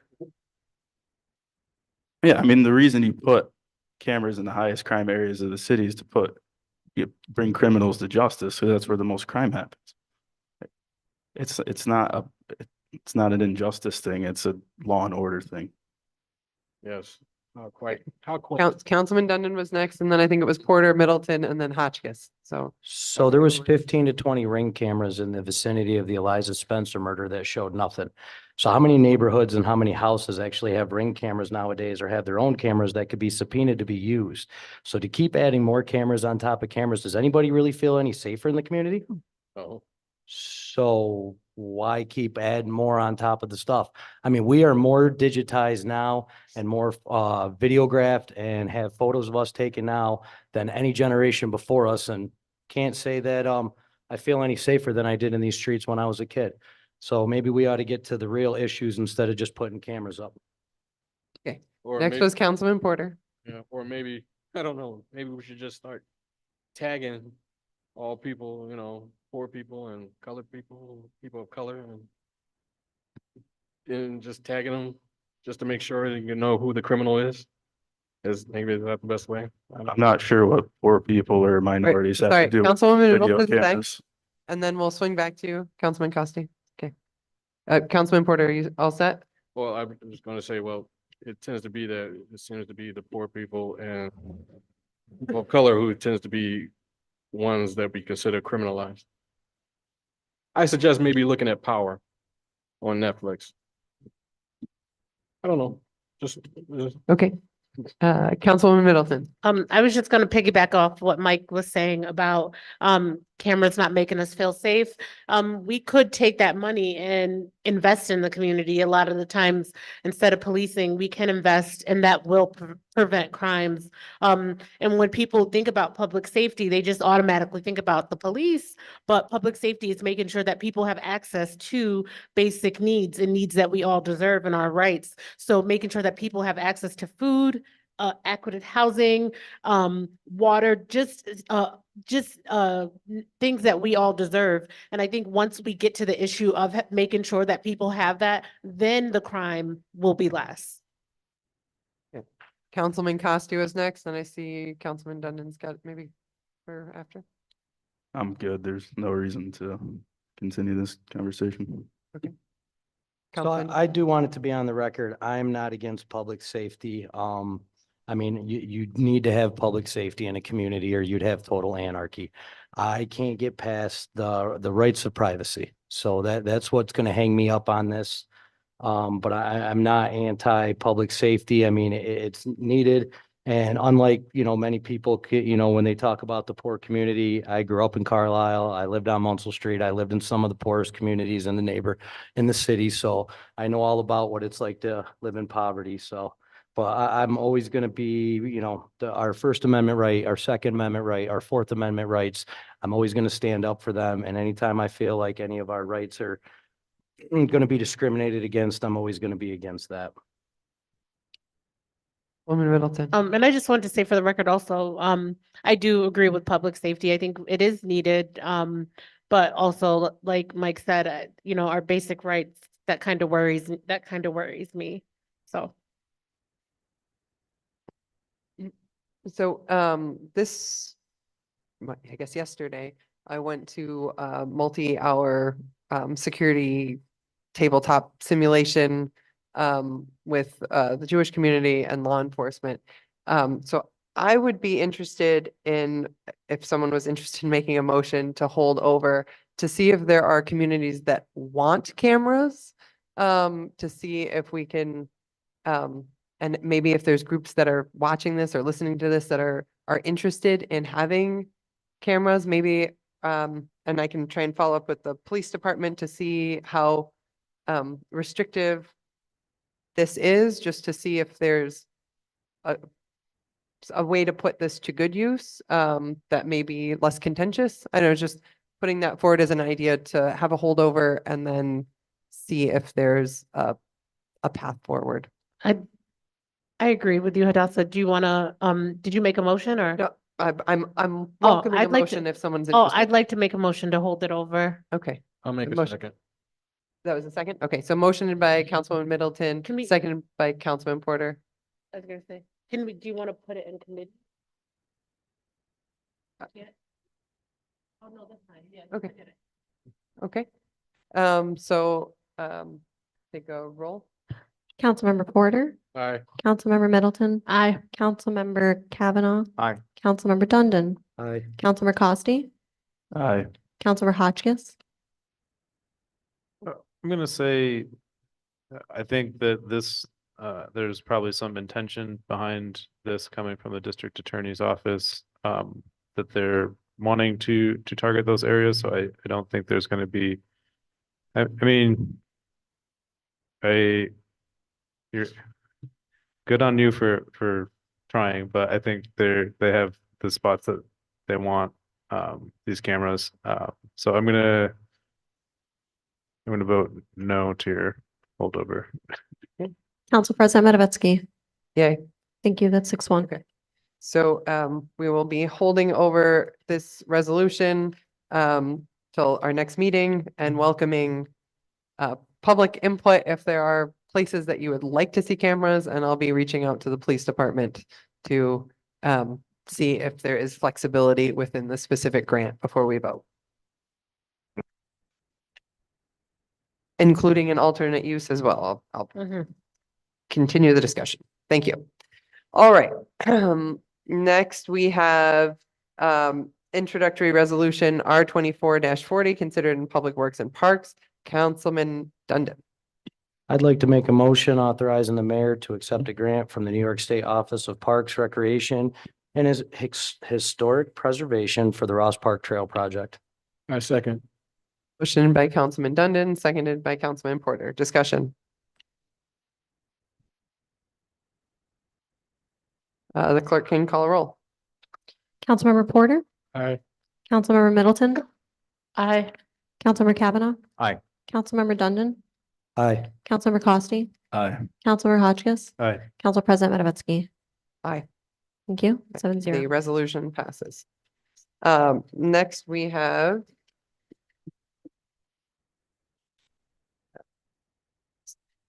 introductory resolution R 24-41 considered in Public Works. Councilman Dundon. Yes, I'd like to make a motion on to authorize the mayor to enter into an agreement with Brown and Caldwell Associates. I second. Okay, motioned by Councilman Dundon, seconded by Councilman Porter. Discussion.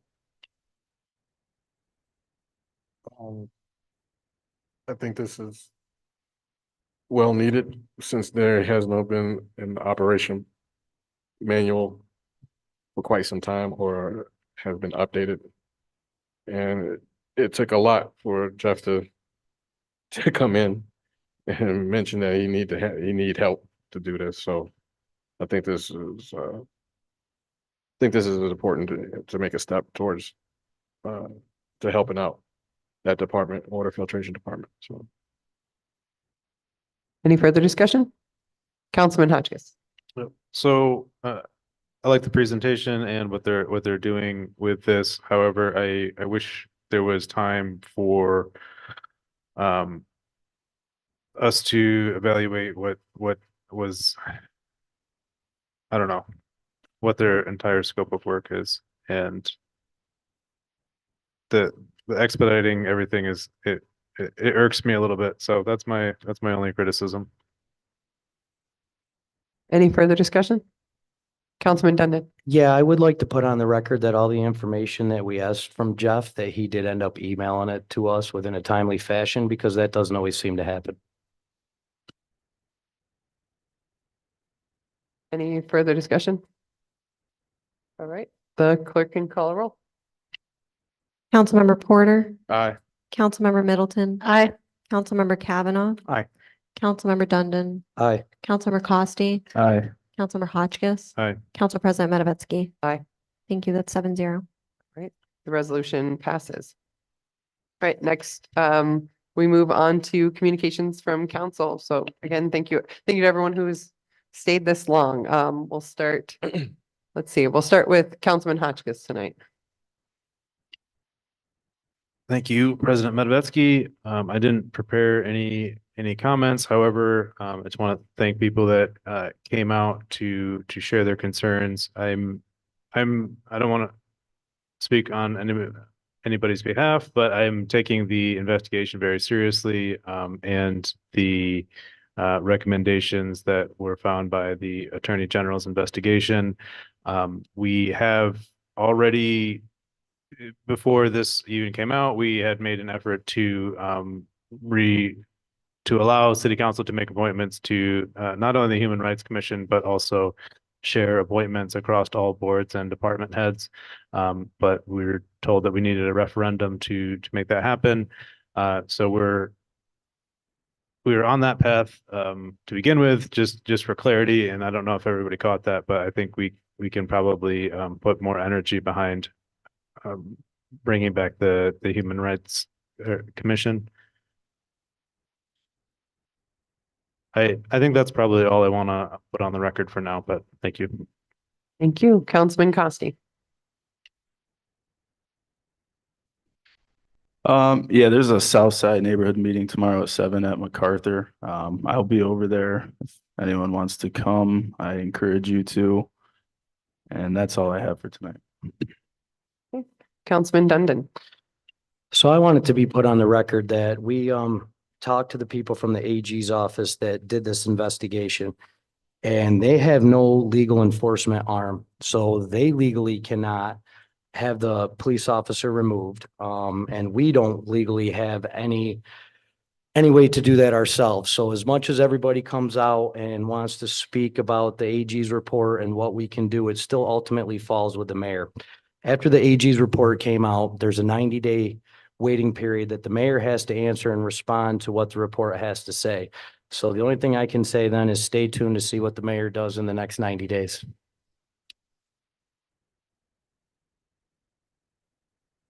Councilman Porter. Not one much public speaking, but try to have my Lord help me like he helped Moses. The injustice of police brutality is real. It continues today throughout law enforcement. And like Councilman Dundon said, our hands are tied due to the immense power of law enforcement. I know it may come off to most police officers that I'm not for public safety, but I am for public safety only if public safety is meant to help the people. If you think about considering where police began, it began as slave catchers. So as slave catchers, they looked at the enslaved as property, and that's what it was protected as property. They were never about protecting people, it was about protecting property.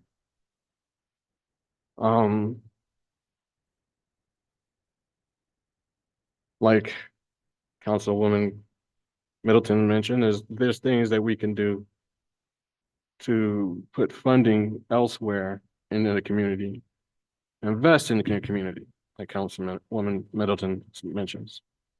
And it doesn't help when you have the executive administration consider what the AG says as bias. And I wonder what he meant by that. It sounds a little more of like a dog whistle. So I just want people to do better. I want police to do better. Within the 20 plus years that I have been here, I've seen things that went on that I go, it isn't right. It isn't the right thing to do. For a perfect example, in 2006, in Johnson City, I've never seen such a response where a police officer had been stabbed, supposedly by two assailants of color. That night, I happened to be in the cemetery there in Johnson City off Harry L. Drive. I remember going into the place and seeing the response, going into Weiss at the time and seeing the response of police from different counties, which was odd. So as I come out, being nosy, but I don't go into the cemetery because that is considered a crime scene. I already knew that. I just happened to be on the sidewalk like everybody else looking in. I see two police officers come by. I knew exactly what was going to be come down to. And then they proceeded to tell me that this is a locked off section. And I was like, all right, no problem. I understand, but I'm yards away from whatever the crime scene is at, but I'll leave. But only be called back because I am a possible suspect. So to fast forward all this, after giving them a receipt and saying that I was not there. Fast forward all this, there were many people of color, especially Black males, who stopped that night. based on a caricature of a black person that has supposedly attacked this man. And looks nothing like anybody, but just like any other racist caricature you could put out for a black person that had been going all around this county. Come to find out, this officer decided it had been found out he stabbed himself over a scheme, a benefit scheme. So trust within the community with people of color and people with police has not been great. And that's to go to say all over the nation. I just want to do better. I just want to do where you can do a background check and also a psychological exam to maybe even figure out how far your bias and racism go. So in order to do better, I think, because if it can happen which has now been founded in the military, that there is racism and racist people, racist military, then you're obviously going to have racists in your police force, which is built off of racism. So I think that's trying to look into this police modernization law and trying to do something towards the Human Rights Commission, and maybe even have a subcommittee of a citizens review board along with that. I think there's a way of promising a way of trying to have a certain amount of power to a certain amount of accommodations. I'm not going to say power, but accommodations that could be made. And I think that could be something that step forward. I doubt VPD under its chief would be so for this. He hasn't proved anything else to be for anything else.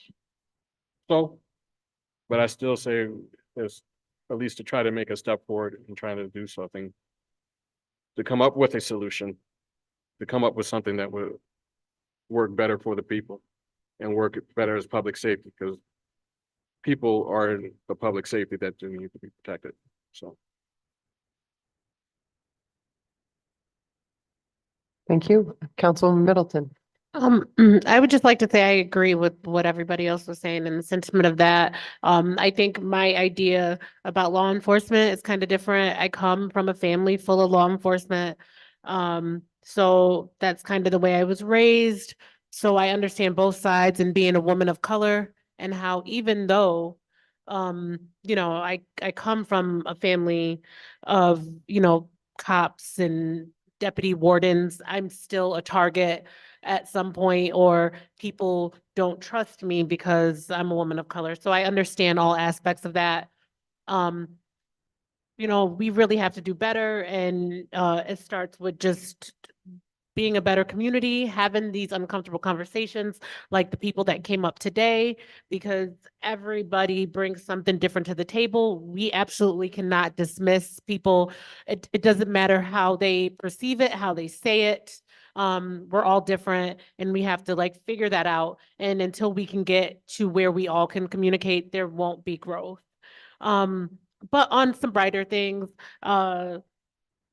was it a few Sundays ago, it was Mother's Day. I forgot to say that. So happy Mother's Day to all the mothers that are here. Just reflecting on Mother's Day, next Monday, my daughter turns 15, and it's crazy how I've been a mother for that long. And, being a mother, it doesn't come with a book of instructions. You kind of just figure things out on the way, but you do it in love. So happy birthday to my daughter. I love you very much, Gianna, my firstborn daughter. We will be having our second West Side neighborhood meeting on May 30th at the Unitarian Church at 6:30. I welcome you all to come. Bring your ideas, things that may, be happening on the West Side. I know right now we do have a traffic issue, and we can discuss that and find ways to figure that out. And that's it. I just hope everyone has a great night and, you know, we really start reflecting on our community as a whole. Thank you. Councilman Kavanaugh.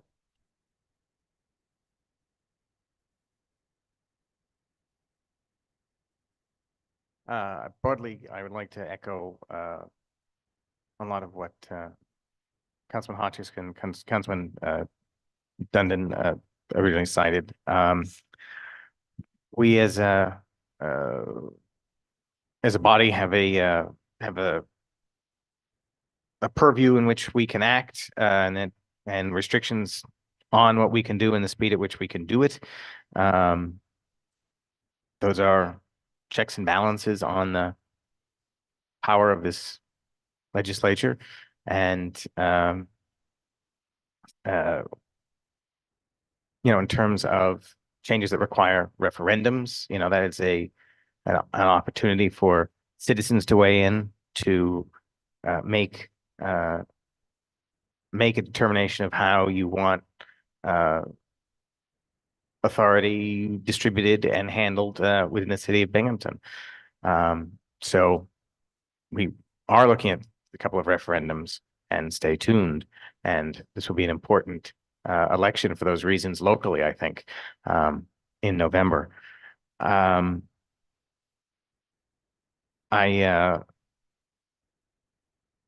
know, Salka, I think, made an excellent point, you know, that we could have been in some ways on the forefront if we had taken some bolder steps a number of years ago. It's a shocking number of years ago, in 2015, and made our approach to law enforcement, our approach to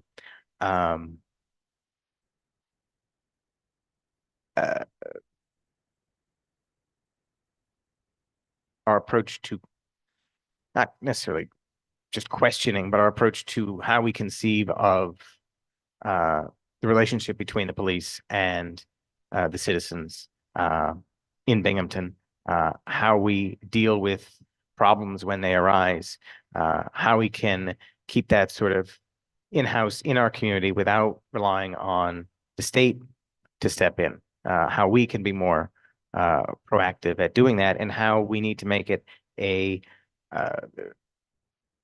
regular, normalized thing instead of something that causes, you know, huge unrest in and out of the government. We need to have those sorts of checks and balances in place. And those are looking different now than they did 20 years ago, 50 years ago.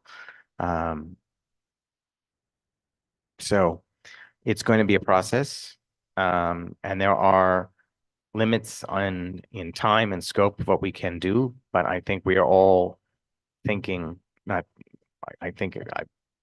don't go so far, I don't think I'm overstepping and saying that we're all very seriously weighing the consequences of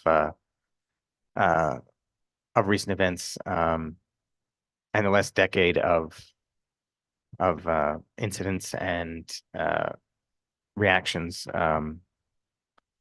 you know, in how we can move forward. Again,